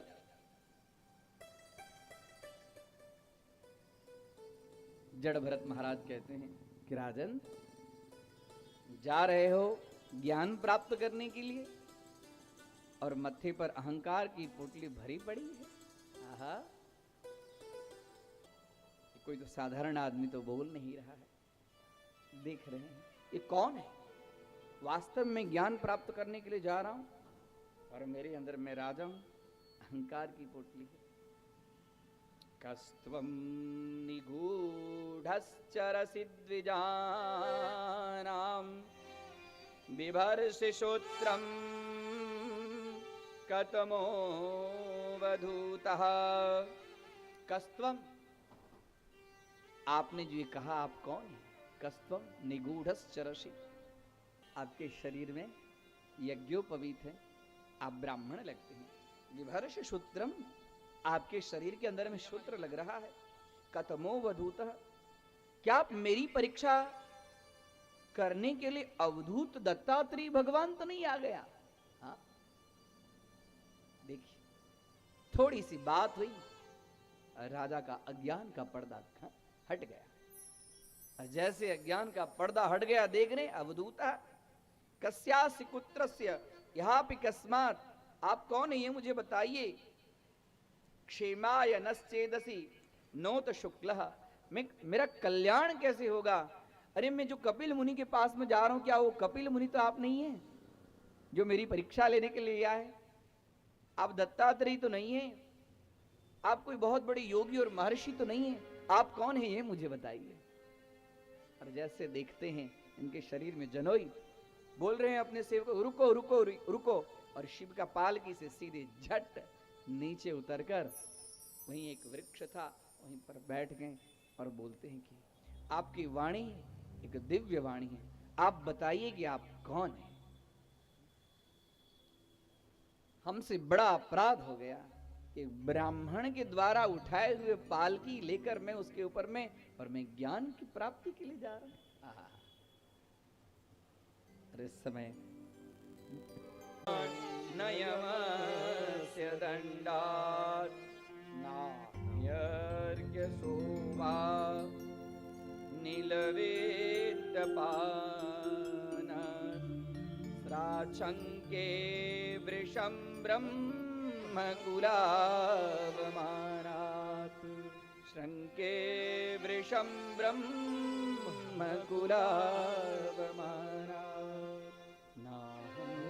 विशंके सुरराज वज्रात्, नाहं विशंके सुरराज वज्रात्, सुरराज देवराज इंद्र वज्रात् नाहं विशंके, मुझे देवराज इंद्र के वज्र से कोई डर नहीं है। नाहं विशंके सुरराज वज्रात् न त्यक्ष शूलान, त्रिशूलान न त्यक्ष शूलान, मुझे भगवान शिव जी के त्रिशूल से भी डर नहीं लगता है। यमस्य दंडात न यमस्य दंडात, मुझे यम के दंड से पास से भी मुझे कोई दंड, मुझे कोई डर नहीं लगता है कि मुझे यमराज अपने पास में बांध लेगा, मुझे भगवान शिव जी का त्रिशूल हनन कर देगा, मेरा वध कर देगा। नाग्न्यर कहता है, न मुझे चंद्रमा से डर लगता है, न मुझे हवा से डर लगता है, मुझे किसी से डर नहीं लगता है। हे भगवान आप बताइए आप कौन हैं? यदि मुझे एक ही चीज से डर लगता है कि मेरे द्वारा वृषम ब्रह्म कुलावमानात्, ब्रह्म कुलावमानात्, मुझे एक ही चीज से डर लगता है कि मेरे वंश में मेरे द्वारा कोई ब्राह्मण कुल का अपमान ना हो जाए। बोले राधे राधे राधे। ब्राह्मण कुल का अपमान मेरे द्वारा ना हो जाए। ब्राह्मण कुल का यदि अपमान होगा तो मैं कितना भी जप तप पूजा पाठ सब कुछ करूंगा, ब्राह्मण कुल का अपमान करने से मेरे सारे जप तप सब कुछ नष्ट हो जाए। देखिए भागवत की कथा के अंदर में उन्होंने ब्राह्मण कुल का कितना सम्मान है इसका वर्णन किए हैं। इसके लिए कभी भी जीवन में कैसा भी कोई ब्राह्मण हो, ब्राह्मण कुल का अपमान न हो, ये इच्छा इनकी मन में। हाथ जोड़कर खड़े हैं। उसके बाद में जड़ भरत महाराज रोगण को ब्रह्मोपदेश देते। राजन अब लगता है, देखिए अभी तक जड़ स्वरूप में थे, खोज रहे थे कि कोई पात्र मिले, कोई अच्छा ग्राहक मिले तभी अच्छा माल निकाला जाए। अब ये राजा ज्ञान योग्य है, सभी के सामने ज्ञान को परोसना नहीं चाहिए। जीव जब ज्ञान का अधिकारी है, अधिकारी को समझकर ही ज्ञान सामने रखना चाहिए। अधिकारी तो विधिवद धीत्य वेद वेदांगत्वे नापाति तो दिगताखिल। अधिकारी जब हो तभी उसके सामने वेद वेदांग इतिहास पुराण ये सब चीजों का वर्णन करना चाहिए। ये सब चीज जो भक्त होते हैं वो भागवत कथा के अधिकारी होते हैं। भागवत कथा के भी अधिकारी शब्द नहीं होते। शास्त्र में वर्णन मिलता अभक्ति नैव दातव्यम, ये सब चीज अभक्त को नहीं देना चाहिए। जिनको भगवान के ऊपर में श्रद्धा नहीं हो, भगवान के ऊपर में विश्वास नहीं हो, ऐसे व्यक्तियों को भागवत कथा का उपदेश नहीं करना चाहिए। जिसके अंदर में अंतःकरण में भगवान के प्रति श्रद्धा हो, भगवान के प्रति निष्ठा हो, उसी को ही भागवत की कथा सुनने का अधिकार है। सुखदेव जी महाराज ने किसी को भागवत कथा नहीं सुनाई, राजा परीक्षित को। जड़ भरत महाराज समझ गए कि अब ये राजा रहुगण ब्रह्म ज्ञान का अधिकारी है, ब्रह्म ज्ञान का अधिकारी है, अब ये ब्रह्म ज्ञान सुनने योग्य हो गया है, इसका मन निर्मल हो गया है। निर्मल मन जन सो मोहि पावा, मोहि कपट छल छिद्र न भावा। निर्मल मन जन सोहित पावा, मोहि कपट छल छिद्र न भावा। मन जब निर्मल हो तभी भगवान के दर्शन होते हैं। मन में जब तक काम क्रोध आदि मलई जब तक मल होगा तब तक भगवान का दर्शन नहीं होगा। और भगवान का दर्शन कब होगा? जब भगवान का नाम चाहे आप भाव से लीजिए कि कुभाव से लीजिए। भाव कुभाव अनख आलस नाम रटत मंगल दिशे रस। भाव कुभाव रटत मंगल दिशि दश। निर्मल मन जन सो मोहि पावा, निर्मल मन जन सोहित पावा। मोहि कपट छल छिद्र न भावा, मोहि कपट छल छिद्र न भावा। एक राम एक राम तापस दिय तारी। नाम कोटि खल कुमति सुधारी, नाम कोटि खल कुमति सुधारी। राम ते अधिक राम कर रामा, राम ते अधिक निर्मल मन कर रामा। राम ते अधिक राम कर रामा, राम भगवान का नाम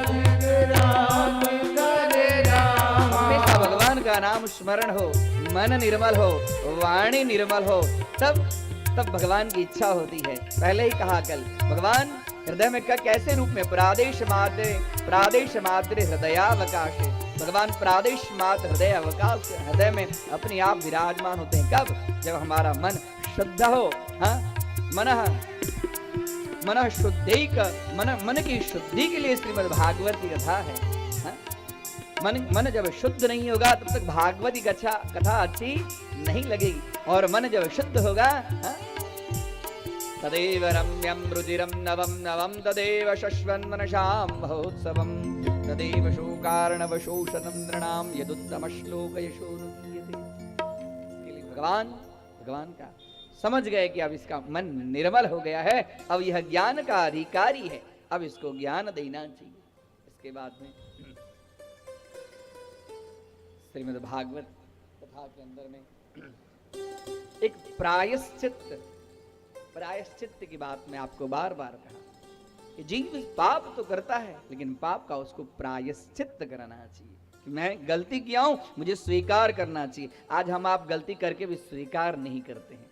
हाँ, ये सबसे बड़ी गलती है कि गलती होना बड़ी बात नहीं है। गलती हो तो साधारण चीज है, गलती होगा ही। मनुष्य जीवन प्राप्त है, मनुष्य में गलती होती है, लेकिन गलती होने के बाद उसे स्वीकार करो। और जब स्वीकार कर लोगे तो अपने आप सकृन्मनः कृष्ण पदारविन्दयो निर्वेशितं तद्गुणराशियैरिह। प्रायश्चित कैसे प्रायश्चित होगा?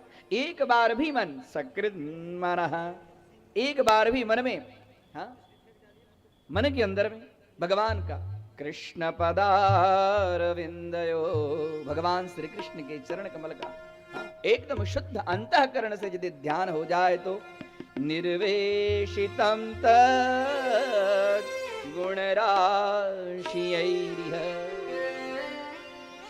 सारे पाप नष्ट हो जाते हैं एक बार भी।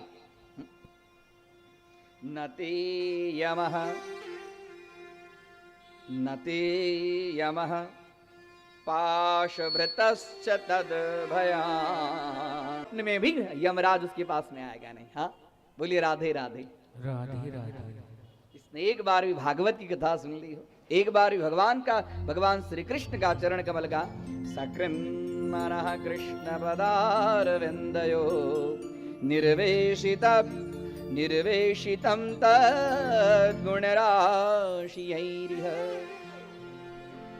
न ते यमः पाशमृतश्च तद्भटान्, स्वप्नेऽपि पश्यन्ति चिर्णनिष्कृता, स्वप्न में भी वह यमराज का दर्शन नहीं करता है। प्रत्यक्ष दर्शन की तो बात दूर की बात है। इसी के ऊपर में बोलते ये आप कैसी बात की? बोले हाँ, इस विषय में एक दृष्टांत है। सुखदेव जी महाराज सुनाते हैं, एक दृष्टांत है। राजन परीक्षित सुनो। कान्य कुब्जे द्विजः कश्चित् दासीपते अजामिलः, नाम्ना नष्टसदाचारो दास्या संसर्गदूषितः।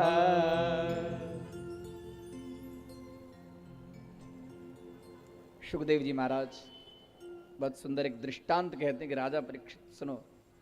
कान्यकुब्ज में एक ब्राह्मण रहता था, अधम ब्राह्मण, लोगों को लूटने का काम करता था, चोरी करने का काम करता था, चोरी करता, जुआ खेलता, पथ से भ्रष्ट हो गया था। जीव को जब तक कोई सदगुरु की प्राप्ति नहीं होती है तब तक जीव भटक जाता है। जीव को जीवन में एक सदगुरु बना लेना चाहिए। सदगुरु की प्राप्ति के बिना यह मार्ग, यह भवसागर से पार होना बहुत कठिन है। गुरु बिन कौन बतावे बाट, बड़ा विकट यम घाट, गुरु बिन कौन बतावे बाट। गुरु के बिना कौन बताएगा बाट। इसके लिए भटक गया, लूट रहा था। एक दिन देखा एक दासी आ रही, दासी को पकड़ा जबरन। वो दासी थी, वैश्या थी, उसके काम बाण के चक्कर में पड़ गया और उसी के साथ उसने विवाह कर लिया। गांव के दूर एक कुटिया बनाकर रहता, वैश्या के साथ में जीवन निर्वाह करता,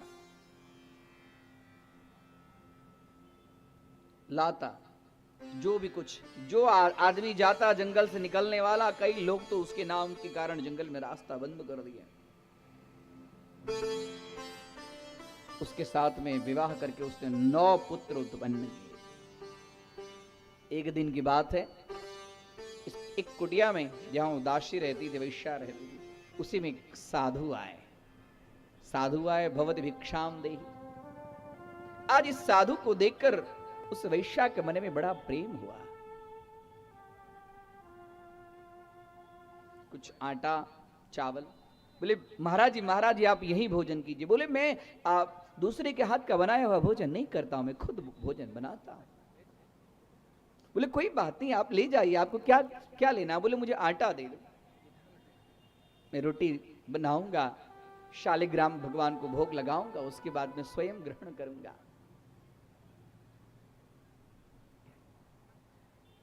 बोले कि पानी, बोले देखो पानी आपको स्वामी जी चाहिए तो आप वहां, सभी गांव की औरतें वहीं कुएं में पानी भरने आती है, वहीं आप पानी लिए। आटा पानी के लिए चल दिए। जब पानी लेने गए तो कुछ गांव की महिलाएं पानी भर रही थी। बोले स्वामी जी आज आप अभी तक इस गांव में नजर नहीं आए थे, पहली बार लगता है। बोले हाँ भैया पहली बार आया, भूख लगी थी, वहीं जो जंगल जंगल के अंदर में एक छोटी सी कुटिया है, उसी में से मैंने आटा लिया। उसमें से आपने आटा लिया? गए आप काम के, आपका पूरा पथ, आपका पूरा धर्म नष्ट हो गया। बोले क्यों? अरे वो तो वैश्या है, वो तो चोर का घर है। हाँ? बोले वैश्या है, चोर का घर है? बोले हाँ, गए आप। माताओं का स्वभाव कुछ होता भी ऐसे ही है। हाँ? गए आप, इनके मन में धुआ, ले आए। बोले कोई बात नहीं। फिर वो पूछने आई कि स्वामी जी और कुछ मैं लेके आऊं? बोले नहीं, अब कुछ मत लेके आओ, जो मैंने ले लिया बहुत है।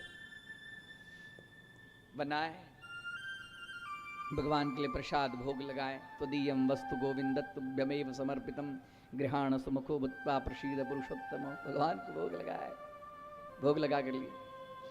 इच्छा हुई इसके घर का नमक खाया हो ना, कुछ न कुछ जाकर इसको आशीर्वाद देते हुए जाऊं। गए, आई, बोले हाँ हाँ। तब तक तो अजामिल आ गया था।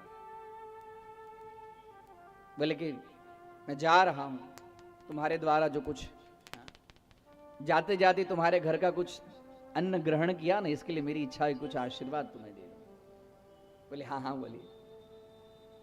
तब तो अजामिल आया और डांटने लगा, कहाँ ये सब? निकम्मे को मैं कितना मेहनत करके कुछ धन लाता हूं और तू इसको इन लोग को देती है? हाँ? अरे साधु सन्यास स्वामी जी, आपको दूसरा और कोई काम मिलता नहीं है? बस आप इधर उधर मांगने के लिए चले आते। बोले रुक, तेरे घर का मैं अनाज खाया हूं, तुझे एक आशीर्वाद दे के जाता हूं। देख, तेरी पत्नी गर्भवती है। ये मेरी पत्नी गर्भवती है, ये भी आपको मालूम हो गया? बोले हाँ। अरे तेरे पत्नी के गर्भ से एक पुत्र का जन्म होगा। आश्चर्यचकित हो गए हो आजाम, और उसका नाम तो नारायण रखना। बोले जाइए जाइए, हो गया काम। और कुछ दान दक्षिणा? नहीं नहीं नहीं, मैं जा रहा। समय जाते ही अजामिल को संत के प्रति विश्वास नहीं था। जहां पर विश्वास नहीं होता वहां पर सिद्धि नहीं मिलती है।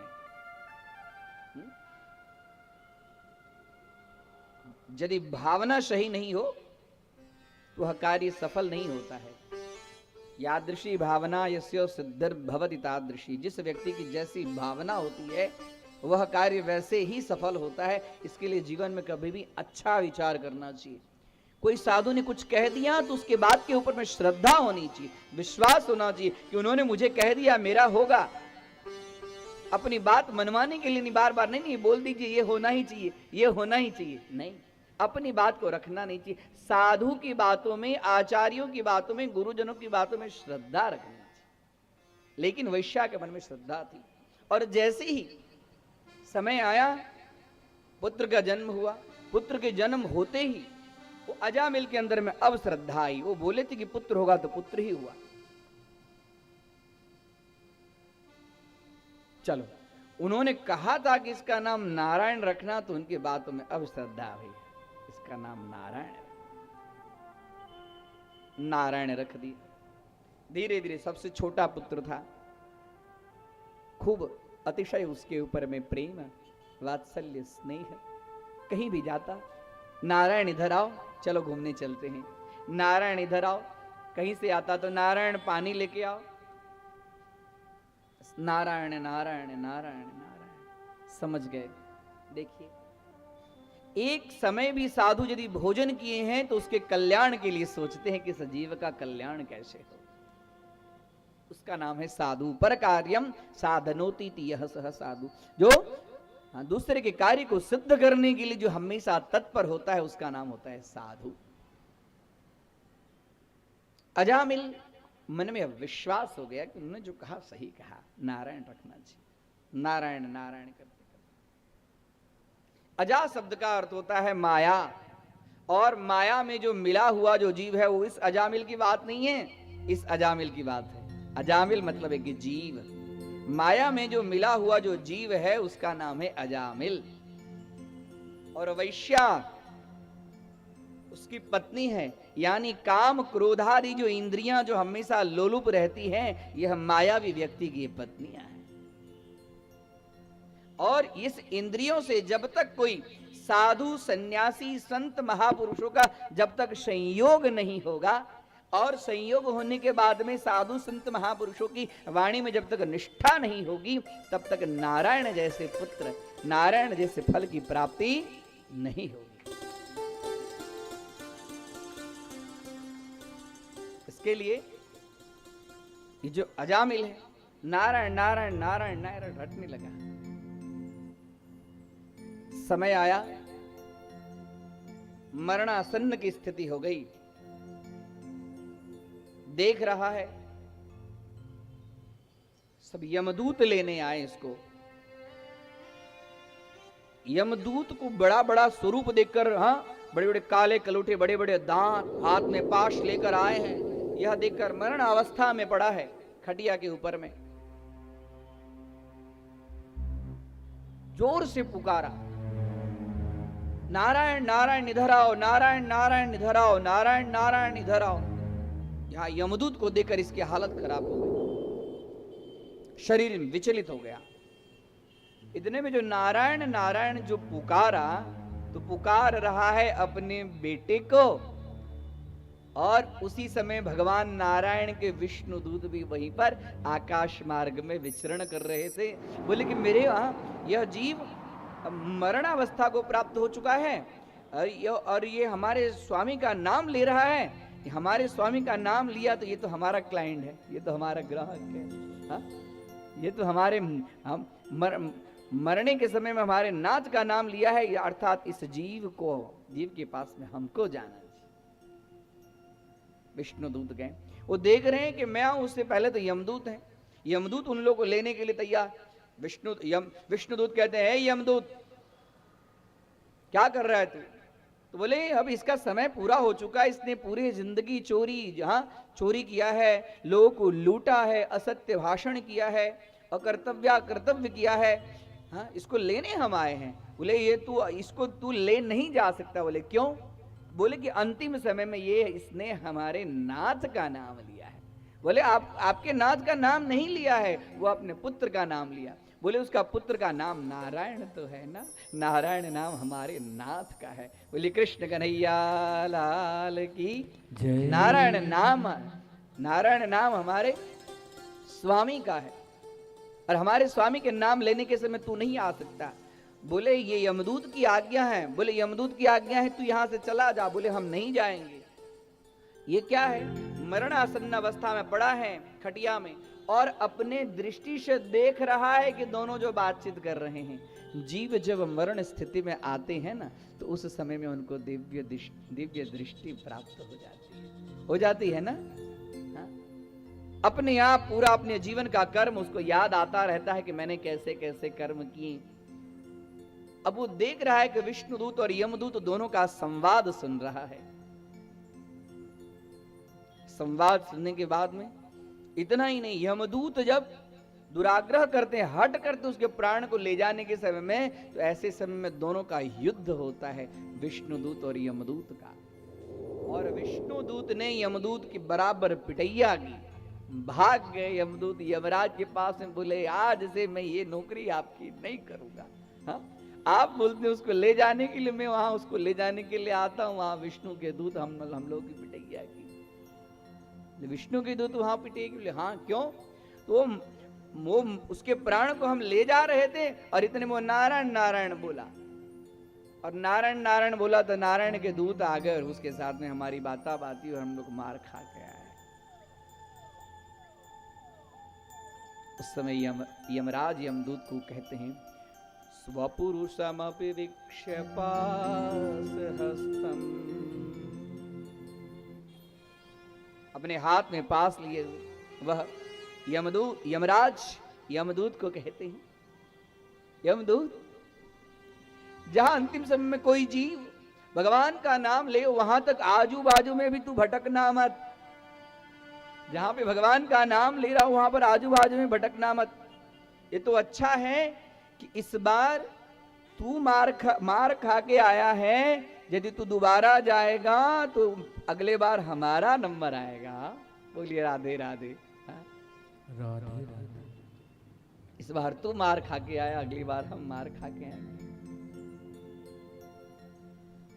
ये सब सुन रहा था। विष्णुदूत और यमदूत का संवाद। उसके बाद देखें, यमदूत तो चले गए, विष्णुदूत देखे किसने जीवन में बहुत दुराचारी का काम तो किया है, लेकिन अंतिम समय में भगवान का नाम लिया है, अर्थात इसकी अभी आयुष्य बाकी है।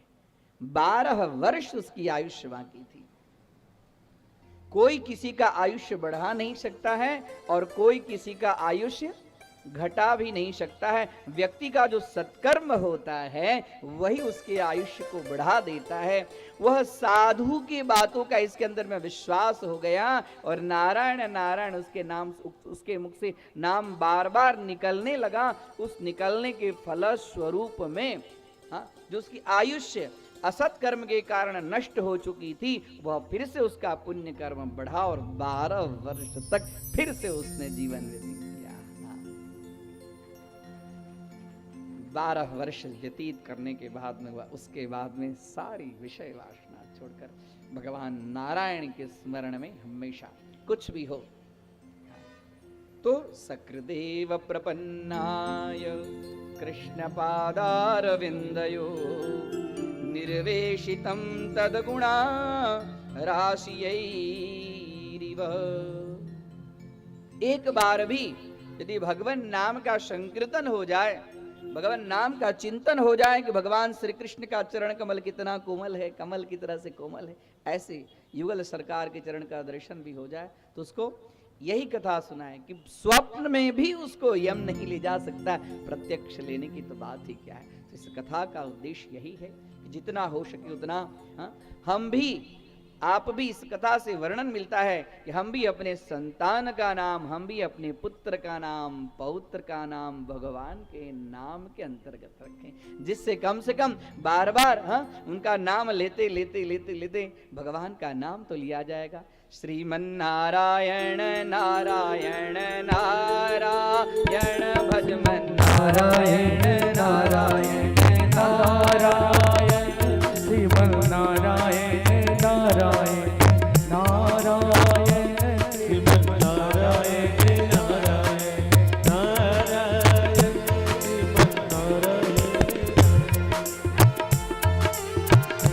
श्रीमन्नारायण नारायण नारायण श्रीमन्नारायण नारायण नारायण श्रीमन्नारायण नारायण नारायण श्रीमन्नारायण नारायण नारायण। कृष्ण कन्हैया लाल की जय। सुखदेव जी महाराज राजा परीक्षित को आगे इंद्र की कथा। एक बार इंद्र अपने मद के कारण चूर था, दुर्वासा ऋषि जा रहे थे, एक फूल के माला दिए, फूल का माला लिए नहीं, छोड़ दिए, हाथी के पांव से दब गया। कभी भी संत महापुरुषों की दी हुई चीज का कभी भी अनादर नहीं करना चाहिए। देवराज इंद्र ने अनादर किया और उस अनादर के कारण क्या हुआ, माला ले लिया और दे दिए सूंड में। ऐरावत नाम का जो हाथी था, हाथी ने पांव से कुचल दिया। दुर्वासा श्राप दे दिए, जा तू श्रीहीन हो जा और राज्य से च्युत हो जा। उसके फलस्वरूप में वह श्रीहीन हो गया, राज्य से च्युत हो गया। राज्य से च्युत होने के कारण अब तप करने के लिए चल पड़ा और श्रीहीन होने के कारण उसकी ऐसी स्थिति हुई जो उसके ऊपर में अब राज्य, इंद्र का राज्य कौन करेगा। इंद्र के राज्य के लिए चिंता हुई। इधर तब तक देवताओं ने, असुरों ने देवता के ऊपर में आक्रमण कर दिया और आक्रमण करके अपना राज्य ले लिया। राज्य लेने के बाद में इधर इससे इंद्र से बृहस्पति का भी अपमान हो गया, तो बृहस्पति भी अपने गुरुपद को छोड़ दिए। अब ऐसी स्थिति हो गई कि अब हम देवता, असुरों ने हमारे ऊपर में आक्रमण कर दिया, अब हम क्या करें। तो एक त्रिशिरा नाम की ऋषि उनको गुरुदेव के रूप में वर्ण कर दिया। और त्रिशिरा ऋषि को कहे कि हमारे गुरुदेव हमको छोड़कर चले गए हैं, आप हमारे गुरु के स्वरूप में रहिए। और त्रिशिरा ऋषि ने इंद्र को नारायण कवच का उपदेश करते हैं और नारायण कवच के उपदेश के फलस्वरूप में देवता सब असुरों के ऊपर में विजय प्राप्त करते हैं। जब देवराज इंद्र को ज्ञात होता है कि त्रिशिरा 3 इनका शिर है, एक शिर से असुर को भी यह यज्ञ का भाग देते हैं, इसके मन में कष्ट हुआ और देवराज इंद्र ने क्या किया कि अपने वज्र से वो जो त्रिशिरा नाम के जो ऋषि थे और त्रिशिरा ऋषि का गला काट दिया। और गला जैसे काट दिए, उसके बाद में जो त्रिशिरा के जो पिताजी थे उन्होंने एक दिव्य यज्ञ किया कि मेरा पुत्र जो है वो पहले देवगुरु बनना नहीं चाहता था, इंद्र ने जबरन उनको बनाया और बनाकर उसकी हत्या कर दिया। इसके लिए मैं ऐसा यज्ञ करूंगा, इस यज्ञ से एक ऐसा असुर उत्पन्न होगा जो असुर देवराज इंद्र को मारेगा। और त्वष्टा ने यज्ञ किया, यज्ञ के फलस्वरूप में यज्ञ में से ऐसा संकल्प किया गया, देखिए वाणी में थोड़ा सा समास भेद होने के कारण ऐसा संकल्प किया गया कि इंद्र को मारने वाला शत्रु उत्पन्न हो। देवता सब विचार करने लगे कि इंद्र ही मर जाएगा तो ये राज्य सिंहासन राज्य कैसे चलेगा। इसके लिए उन्होंने वहां पर समास भेद के कारण इंद्र शत्रुर विवर्धस्व, इंद्र एव शत्रु, इंद्र ही जिसका शत्रु हो ऐसा असुर उत्पन्न हो। उस यज्ञ से एक वृत्रासुर निकलता है, वृत्रासुर के साथ में देवराज इंद्र का युद्ध होता है और देवराज इंद्र वृत्रासुर को मारने के लिए जाता है, लेकिन देवराज इंद्र के वज्र में वह सामर्थ्य नहीं है क्योंकि ऋषि का शाप लग गया है। इसके लिए दधीचि ऋषि के अस्थि से जिस वज्र का निर्माण होगा वही वज्र के निर्माण से वृत्रासुर मरेगा। देवराज इंद्र आते हैं, दधीचि ऋषि से प्रार्थना करते हैं कि आप अपना ये हड्डी दीजिए, अस्थि दीजिए। बोलते मैं देने के लिए तैयार हूं लेकिन मेरे शरीर के अंदर में मांस हैं। देवराज इंद्र गौ माता से प्रार्थना करते हैं, गौ माता उनके शरीर मांस ले लेते हैं और हड्डी से वज्र का निर्माण होता और उसी वज्र से देवराज इंद्र वृत्रासुर का वध करते हैं। इस प्रकार की कथा है।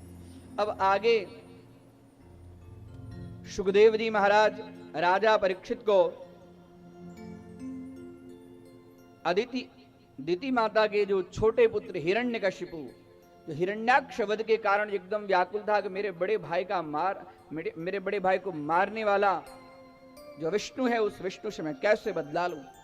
मां से कहते हैं दिति माता, हे मां मुझे तप करने के लिए तो आज्ञा दे, मैं जाकर तप करूं और तप करके ऐसा वरदान प्राप्त कर जो त्रिलोकी में कोई नहीं होगा और मैं विष्णु को हराकर स्वर्ग का राज्य और अपने भाई का बदला लूं। हिरण्यकशिपु बार बार मां कहती है कि बेटा छोड़ दे ये बात, हट छोड़ दे, लेकिन वो हट छोड़ने के लिए तैयार नहीं है। हिरण्यकशिपु के मन में विकार है बदला लेने की। कभी भी व्यक्ति को बदले की भावना से कुछ कर्म नहीं करना चाहिए। जो जीव बदले की भावना से कर्म करता है उस कर्म के अंदर में उसका फल दूषित होता है। कभी बदले की भावना नहीं होनी चाहिए। हमारे भाग्य के अंतर्गत में जो हमें फल मिला है उस फल में संतोष करके आगे कर्म करना चाहिए। दिति माता समझाती है लेकिन हिरण्यकशिपु समझने के लिए तैयार नहीं। कयादु भी, हिरण्यकशिपु की पत्नी कयादु है, कयादु माता भी समझाती है, कहती कि जब आपकी इच्छा ही है तो जाइए आप तप करने के लिए। कयादु माता तप के लिए उनको एक विजय की थाली, आरती की थाली तैयार करते हैं। पंडित पुरोहित से दिन मुहूर्त इत्यादि लिखवाते हैं कि कौन सा मुहूर्त अच्छा होगा जिस मुहूर्त में जाके मैं तप करूं और मुझे मनवांछित फल की प्राप्ति हो। पंडित जी ने बहुत शंडा मर्ग थे, बहुत सुंदर मुहूर्त खोज लिए। गए तप करने के लिए गंधमादन पर्वत पर। गंधमादन पर्वत पर जैसे ही तप करने के लिए गए, इतने में एक वहां पे वृक्ष के ऊपर में एक तोता था। तोता ने कहा श्री राम जय जय राम, श्री राम जय जय राम, श्री राम जय जय राम। हिरण्यकशिपु को लगा मेरे असुर का नाम लिया, लगता ये मेरे लिए तप का समय अनुकूल नहीं है, मुझे तप करना नहीं चाहिए। सीधे आया अपने महल के अंदर में आया। माता आश्चर्यचकित, कह दूं माता क्या हुआ ना, क्यों चले आए? अरे पूछो मत। अरे बोली तो क्यों चले आए? अरे मेरे असुर का नाम लिया। किसने नाम लिया? एक तोता। मैं जैसे ही तप करने के लिए बैठा, भगवान मन में हाँ ब्रह्मा जी का जैसे स्मरण किया कि सीधे ही एक तोता भगवान का नाम लिया। बोले किसका नाम लिया? राम का नाम लिया। कैसा नाम लिया? बोली श्री राम, जय राम, जय जय राम। छोड़ो ये सब, मुझे नहीं बोलना है। कयाधु माता के अंदर में, कयाधु माता भगवत भक्त थी। कयाधु माता के मन में हुआ अच्छा हुआ, आज आ गए पतिदेव, तपस्या करने के लिए नहीं गए हैं। इसके लिए कयाधु माता ने हिरण्यकशिपु को जैसा अच्छा लगता था वैसा भोजन, वैसा ही भोजन बनाई। और भोजन बनाते ही बनाते भगवान स्मरण, आज हमारे नाथ ने भगवान का नाम श्रवण किया है। भोजन कराने लगी, पूछने लगी कि नाथ वो जो तोता था उसने क्या बोला, मैं बराबर सुन नहीं सकी। हाँ? छोड़ो, मेरे शत्रु का नाम लिया। नहीं नहीं, अरे मेरे शत्रु का, कौन से आपके शत्रु का नाम? श्री राम, जय राम, जय जय राम, श्री राम, जय राम, जय जय राम, श्री राम, जय राम, जय जय राम। कयाधु माता अत्यंत प्रसन्न हो गई। मन में जिस प्रकार की भावना से अन्न ग्रहण किया जाता है, बुद्धि भी उसी प्रकार की होती है। इसके लिए अन्न ग्रहण करते समय या तो मौन रहना चाहिए या भगवत स्मरण करना चाहिए। शास्त्र में कहा गया है कि स्नान करते समय मौन रहना चाहिए, भोजन करते समय मौन रहना चाहिए, शौच इत्यादि करते समय मौन रहना चाहिए, पूजा इत्यादि करते समय भी बोलना नहीं चाहिए। ये सब मौन के लक्षण हैं। हाँ, ये सब कथाओं से ये सब का ज्ञान प्राप्त होता है।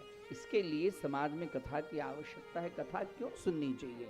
कथा इसके लिए सुननी चाहिए कि जो हम गृहस्थ आश्रम में व्यवहार कर रहे हैं, उस व्यवहार में हमारे द्वारा अपराध क्या क्या होता है, अपराध का जो दर्शन करा दे उसका नाम है कथा। हमारे अवगुणों का जहां पे दर्शन हो जाए वो है कथा। भगवत कथा में सब वर्णन मिलता है।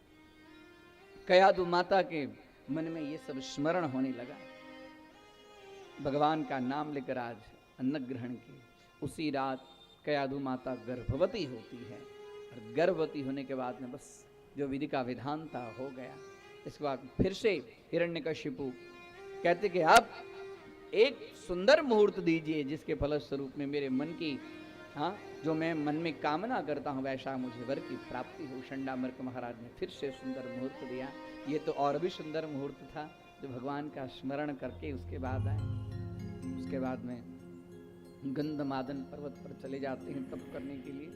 इधर देवराज इंद्र के मन में ये दुर्भावना आती है कि हिरण्यकशिपु तो तप करने के लिए चला गया, लेकिन हिरण्यकशिपु तो इतना दुष्ट है। हिरण्यकशिपु की जो पत्नी है वो कयाधु जो है वो गर्भवती है। तो इसके अंदर में कितना भयानक असुर उत्पन्न होगा इससे। इसके लिए क्यों नहीं अभी ये तप करने तो गया है, क्यों नहीं कयाधु माता का ही गर्भ नष्ट कर दूं। इसके लिए देवराज इंद्र तिरस्करणी विद्या का प्रयोग करके आते हैं और कयाधु माता को ले जाते हैं। जैसे ही ले जाना चाहते हैं वैसे ही नारद जी आते हैं और नारद जी कहते हैं कि रे मूर्ख तू ये क्या कर रहा है? कयाधु माता को तू स्पर्श किया है तो भस्म हो जाएगा। मालूम नहीं कि इनके गर्भ में कौन कैसा महाभागवत पल रहे हैं। कहाँ ले जा रहा है? कयाधु माता जैसे सुना वैसे बोले परिक्रमा कर और यहां से भग जा। नारद जी के वाणी में विश्वास होकर कयाधु माता को नारद जी को सौंप दी और देवराज इंद्र चले गए। इधर कयाधु माता नारद जी के आश्रम में रहने लगी और आश्रम में रहकर सेवा करने लगी और वहीं पर भगवत कथाएं जो है श्रवण करने लगी। भगवत कथा के फलस्वरूप में नारद जी के अंदर में गर्भ में अभी प्रहलाद जी हैं और गर्भ में नारद जी कयाधु माता को भगवत चर्चा भगवत कथा बार बार सुना रही है।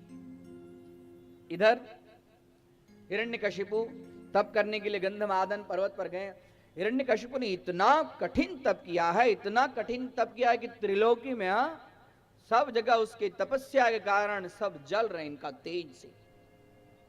देवता सब कह रहे हैं कि जाइए, इनको जल्दी से वरदान दीजिए। इनकी जो वरदान की इच्छा होनी थी, इनकी तपस्या से तो सब जगह 10 दिशाएं जल रही है। ब्रह्मा जी प्रकट होते हैं और ब्रह्मा जी को प्रकट होते ही ब्रह्मा जी कहते हैं वरम ब्रूहि वरम ब्रूहि वरम ब्रूहि पुत्र। वरदान की लालसा से ही हिरण्यकशिपु तप करते हैं। हिरण्यकशिपु ने कहा कि मैं अमरत्व को प्राप्त करूं, ऐसा मुझे वरदान दीजिए। ब्रह्मा जी कहते हैं कि जातस्य ही ध्रुवो मृत्यु ध्रुवम जन्म मृतस्य च, जिसका जन्म है उसका मृत्यु निश्चित है। यह वरदान देने का अधिकार मुझे नहीं है, अन्य तेरे मन में जो कुछ इच्छा है पुत्र वरदान मांग। हिरण्यकशिपु बोले जब ये आप वरदान नहीं देंगे तो फिर आप मुझे वरदान ही देना चाहते हैं। तो हिरण्यकशिपु ने अपनी बुद्धि दौड़ाई। नांतर बहिर दिवानक्त मन्यमस्मादपि चायुधै। हे भगवान, आप मुझे वरदान देना चाहते हैं तो मैं अंदर में न मरूं, बाहर भी ना मरूं। न मैं घर में मरूं न मैं बाहर मरूं। नांतर बहि दिवानक्त, न मैं दिन में मरूं न मैं नक्त रात में मरूं। न अन्य अस्मादपि चायुधै, अन्य मैं कोई आयुध, न मैं कोई अस्त्र से मरूं न मैं कोई शस्त्र से मरूं। आयुधै ना भूमौ नाम्बरे मृत्युर, न भूमौ, मैं भूमि में भी न मरूं, न अंबरे, मैं अंबर आकाश में भी न मरूं। देखिए कितना बुद्धि दौड़ाया। न भूमि पर भी, जमीन पर भी न मरूं और आकाश में भी न मरूं। मृत्युर न नरै न मृगैरपि, मृत्युर्न न नरैरपि न मृगैरपि, मेरी मृत्यु नर से भी ना हो और मृगई अर्थात पशु से भी मेरी मृत्यु ना हो। और इतना ही नहीं, सुरासुर महोर गई ही, न मैं सुर से मरूं न मैं असुर से मरूं। महोर गई, बड़े बड़े सर्प भी हमारा वध न कर सके।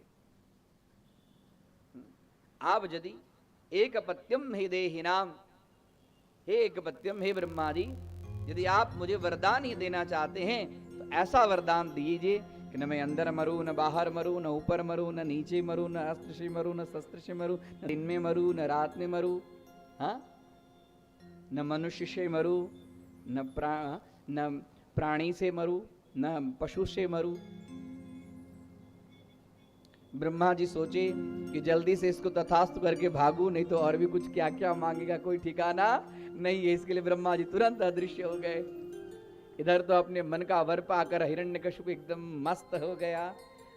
मुझे तो ऐसे ऐसे वरदान मिले हैं जो मुझे कोई मार ही नहीं सकता है। तो इसने क्या किया, संपूर्ण पृथ्वी के ऊपर में दिग्विजय प्राप्त कर लिया। दिग्विजय प्राप्त करके समस्त अपने अंदर में समस्त राजाओं को कर दिया। अब जो जैसा चाहे हिरण्यकशिपु वैसा ही हो। शुभ समय आया। अब नारद जी को ज्ञात हो गया कि हिरण्यकशिपु आने वाले हैं। इसके लिए नारद जी कयाधु माता को लेके राज्य महल में छोड़ दिए और शुभ समय, शुभ मुहूर्त, उत्तम शुभ मुहूर्त के समय, अभिजित मुहूर्त में प्रहलाद जी, भगवान प्रहलाद जी महाभागवत भक्तराज प्रहलाद जी का जन्म हुआ। जन्म होते ही दशों दिशाओं में एकदम आनंदित प्रफुल्लित हुई। हिरण्याक्ष और हिरण्यकशिपु के जन्म के समय में सब जगह उत्पात होने लगा, लेकिन प्रहलाद जी के जन्म के समय में सब जगह प्रमुदित वातावरण, उत्साहित वातावरण हो गया। सब फूल सब खिलने लगे। प्रहलाद जी का जन्म हुआ। जन्म होते ही धीरे धीरे धीरे धीरे प्रहलाद जी कुछ बढ़ने लगे। एक जगह पर बैठते और भगवान के स्मरण में हरिशरण हरिशरणम हरिशरणम हरिशरणम हरिशरणम, हमेशा हरिशरणम करते। एक जगह बैठकर भगवान का स्मरण करते। हिरण्यकशिपु को मैं जैसे बड़ा हुआ तो देखिए बस भगवान का ही स्मरण कर रहे हैं। हरिशरणम हरे शरणं हरे शरणं हरे शरणं हरे शरणं हरे शरणं हरे शरणं हरे शरणं हरे शरणं हरे शरणं हरे शरणं हरे शरणं हरे शरणं जहाँ देखे वहाँ प्रहलाद जी है ताली बजाते हुए मस्ती से नम हरे शरणं हरे शरणं हरे शरणं हरे शरणं हरे शरणं हरे शरणं भाव से गाइए शरणं हरे शरणं हरे शरणं हरे शरणं हरे शरणं हरे शरणं हरे शरणं हरे शरणं बोलते थे ये प्रहलाद ये क्या बोल रहा है ये तो मेरे शत्रु का नाम है इसको रटना बंद कर हाँ?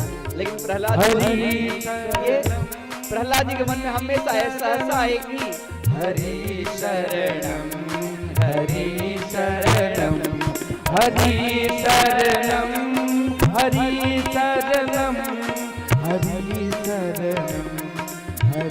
शरणं हरे शरणं हरे शरणं हरे शरणं हरे शरणं प्रहलाद जी जहाँ देखे वहाँ बैठकर एकांत में भगवान का स्मरण करते हिरण्यकशिपु को हो गया ये बार बार मेरे शत्रु का नाम ले रहा है इसके मन में क्या है पता नहीं अपने मंत्रियों से कहा एक काम करो ये मेरा शत्रु का नाम ले रहा है इसको सिखाओ नहीं तो अब मुझसे रहा नहीं जाएगा यदि ये नहीं माने मेरा शत्रु का नाम ले एक काम करो इसको डराओ पहाड़ से नीचे गिराओ बार बार ये मंत्री सब समझाने लगे लेकिन तो फिर भी प्रहलाद जी अपने मस्त में रहते थे एकांत में जहां समय मिलता था वहां पर भगवान का स्मरण करते हरि शरणं हरि शरणं हरि शरणं हरि शरणं हरि शरणं हरि शरणं हरि शरणं हरि शरणं हरि शरणं हरि शरणं हरि शरणं हरि शरणं वो मंत्री विचार किए राजा की आज्ञा है ये बात मानने के लिए तैयार नहीं है हाँ? जब राजा की आज्ञा है ही हमारे शत्रु का नाम लेने से चूकता नहीं है इस बच्चे को पहाड़ से नीचे गिरा देना चाहिए ले गए बड़े ऊंचे पहाड़ पर हाँ?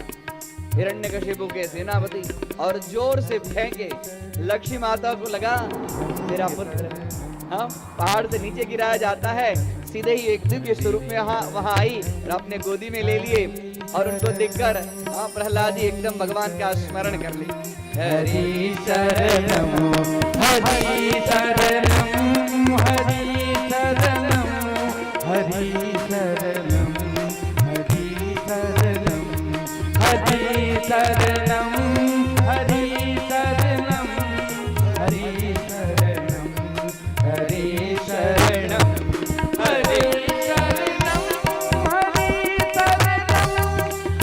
शरणं हरि शरणं हरि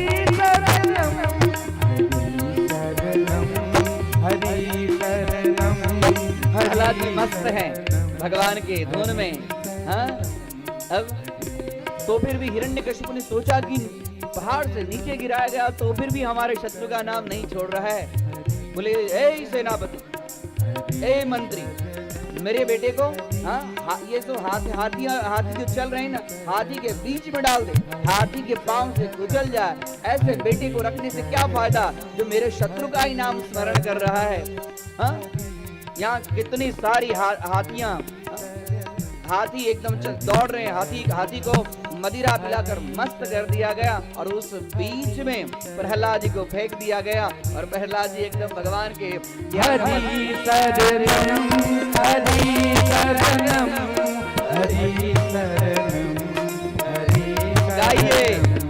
हरि शरणम हरि शरणम हरि शरणम हरि शरणम हरि शरणम हरि शरणम हरि शरणम हरि शरणम। देख रहे हैं प्रहलाद जी जैसे वैसे ही है, खाली भगवान का संकीर्तन कर रहे हैं, इसको कुछ हुआ ही नहीं है। सब हाथी सब पांव उधर उधर रखे, प्रहलाद जी के ऊपर में किसी हाथी का पांव आया नहीं। प्रहलाद जी एकदम स्वस्थ सुरक्षित हैं। जब सब हाथी चले गए, कौन इसकी रक्षा करता है? एक काम करो, हाँ, इसको खाना पीना बंद कर दो, खाना पीना बंद करके काल कोठरी में रख दो। 15 दिन तक देखो, ये खाना पीना नहीं खाएगा, अपने आप इसके दिमाग ठिकाने आ जाएगी। हाँ? मंत्री ने काल कोठरी बनाया और काल कोठरी में वहां कुछ न इसको खाने के लिए कुछ मिले, न कुछ पीने के लिए कुछ नहीं, रख दो इसको अंदर। काल कोठरी में बंद कर दिया गया प्रहलाद जी को। लक्ष्मी माता के मन में हुई, हाँ, मेरा पुत्र बिना खाए पिए और हमारे स्वामी का नाम ले रहा है और मैं यहाँ बैठूं। लक्ष्मी माता से रहा नहीं गया, हर रोज उनके लिए, प्रहलाद जी के लिए भोजन की थाली लेकर आती और प्रहलाद जी को बराबर अपने हाथों से भोजन कराती। प्रहलाद जी भोजन करते, लक्ष्मी माता का स्वरूप देखकर भगवान के ध्यान में मस्त रहते। हरि शरणम हरि शरणम हरि शरणम हरि शरणम हरि शरणम हरि शरणम हरि शरणम हरि शरणम हरि शरणम हरि शरणम हरि शरणम हरि शरणम हरि शरणम हरि शरणम हरि शरणम हरि 15 दिन तक काल कोठरी में बंद। हिरण्यकशिपु को लगा मेरा पुत्र एकदम शुष्क हो जाएगा, निर्मल हो जाएगा और जब मैं जो कहूंगा वही बात करेगा, हमारे शत्रु का नाम लेना बंद कर देगा। हाँ, 15 दिन बीत गया। रोज लक्ष्मी माता समय पर सोने की थाली में प्रहलाद जी के लिए भोजन लेके आती। अब जब 15 दिन के बाद में काल कोठरी खोला गया तो प्रहलाद जी और हट्टे कट्टे मस्त हो गए और देख रहे हैं कि इसके शरीर में तो एकदम तेज है, आग में तेज है। हाँ? हाँ? बोले कि इसको खाना कौन देता है? बोले हाँ, अरे क्या विश्वम्भरो भवति गीयते, हाँ, का चिंता मम जीवने यदि हरिर विश्वम्भरो गीयते। अरे मुझे चिंता क्या है पिताजी, हाँ, जो मेरे गर्भ में रक्षा की वही मेरे लिए भोजन लेके आती है और मैं भगवान के नाम का हमेशा संकीर्तन करता रहता हूँ। हरि शरणम हरि शरणम हरि शरणम हरि शरणम हरि शरणम हरि शरणम हरि शरणम हरि शरणम हरि शरणम हरि शरणम हरि शरणम हरि शरणम हरि शरणम हरि शरणम राधे हरि शरणम हरि शरणम हरि शरणम हरि।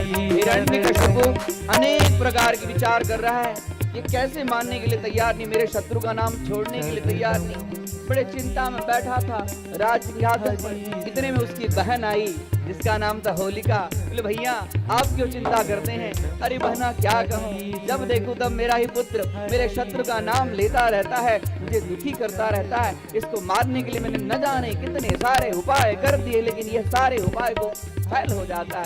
अरे बोले क्या बात है भैया, मेरे पास में तो हाँ, मैंने तप किया था और तप के फल स्वरूप में अग्नि नारायण हम पर कृपा किए और उन्होंने मुझे एक सुंदर चुंदरी दे दिए हैं। उस चुंदरी को ओढ़कर मैं यदि अग्नि में भी जाऊं ना तो मैं नहीं जल सकती हूँ। एक काम कीजिए, ये सब प्रजाजन देख रहे हैं, एक सुंदर दिन में एक सुंदर अग्निशाला की व्यवस्था कीजिए और उस अग्निशाला में मैं अपने भतीजे को प्रहलाद को अपने गोदी में लेकर बैठ जाऊंगी, चुंदरी ओढ़ लूंगी और प्रहलाद यदि रोएगा भी ना, एक काम कीजिएगा, वहाँ जोर जोर से ढोल नगारा गाजा बाजा वाले सारी व्यवस्था कीजिए। प्रहलाद रोएगा भी तो फिर भी कोई सुन नहीं पाएंगे और इतने में अपना काम हो जाएगा। बोली बहना तूने तो मेरी अक्ल खोल दी, तूने तो बहुत अच्छी बात कही, अभी मैं इसकी व्यवस्था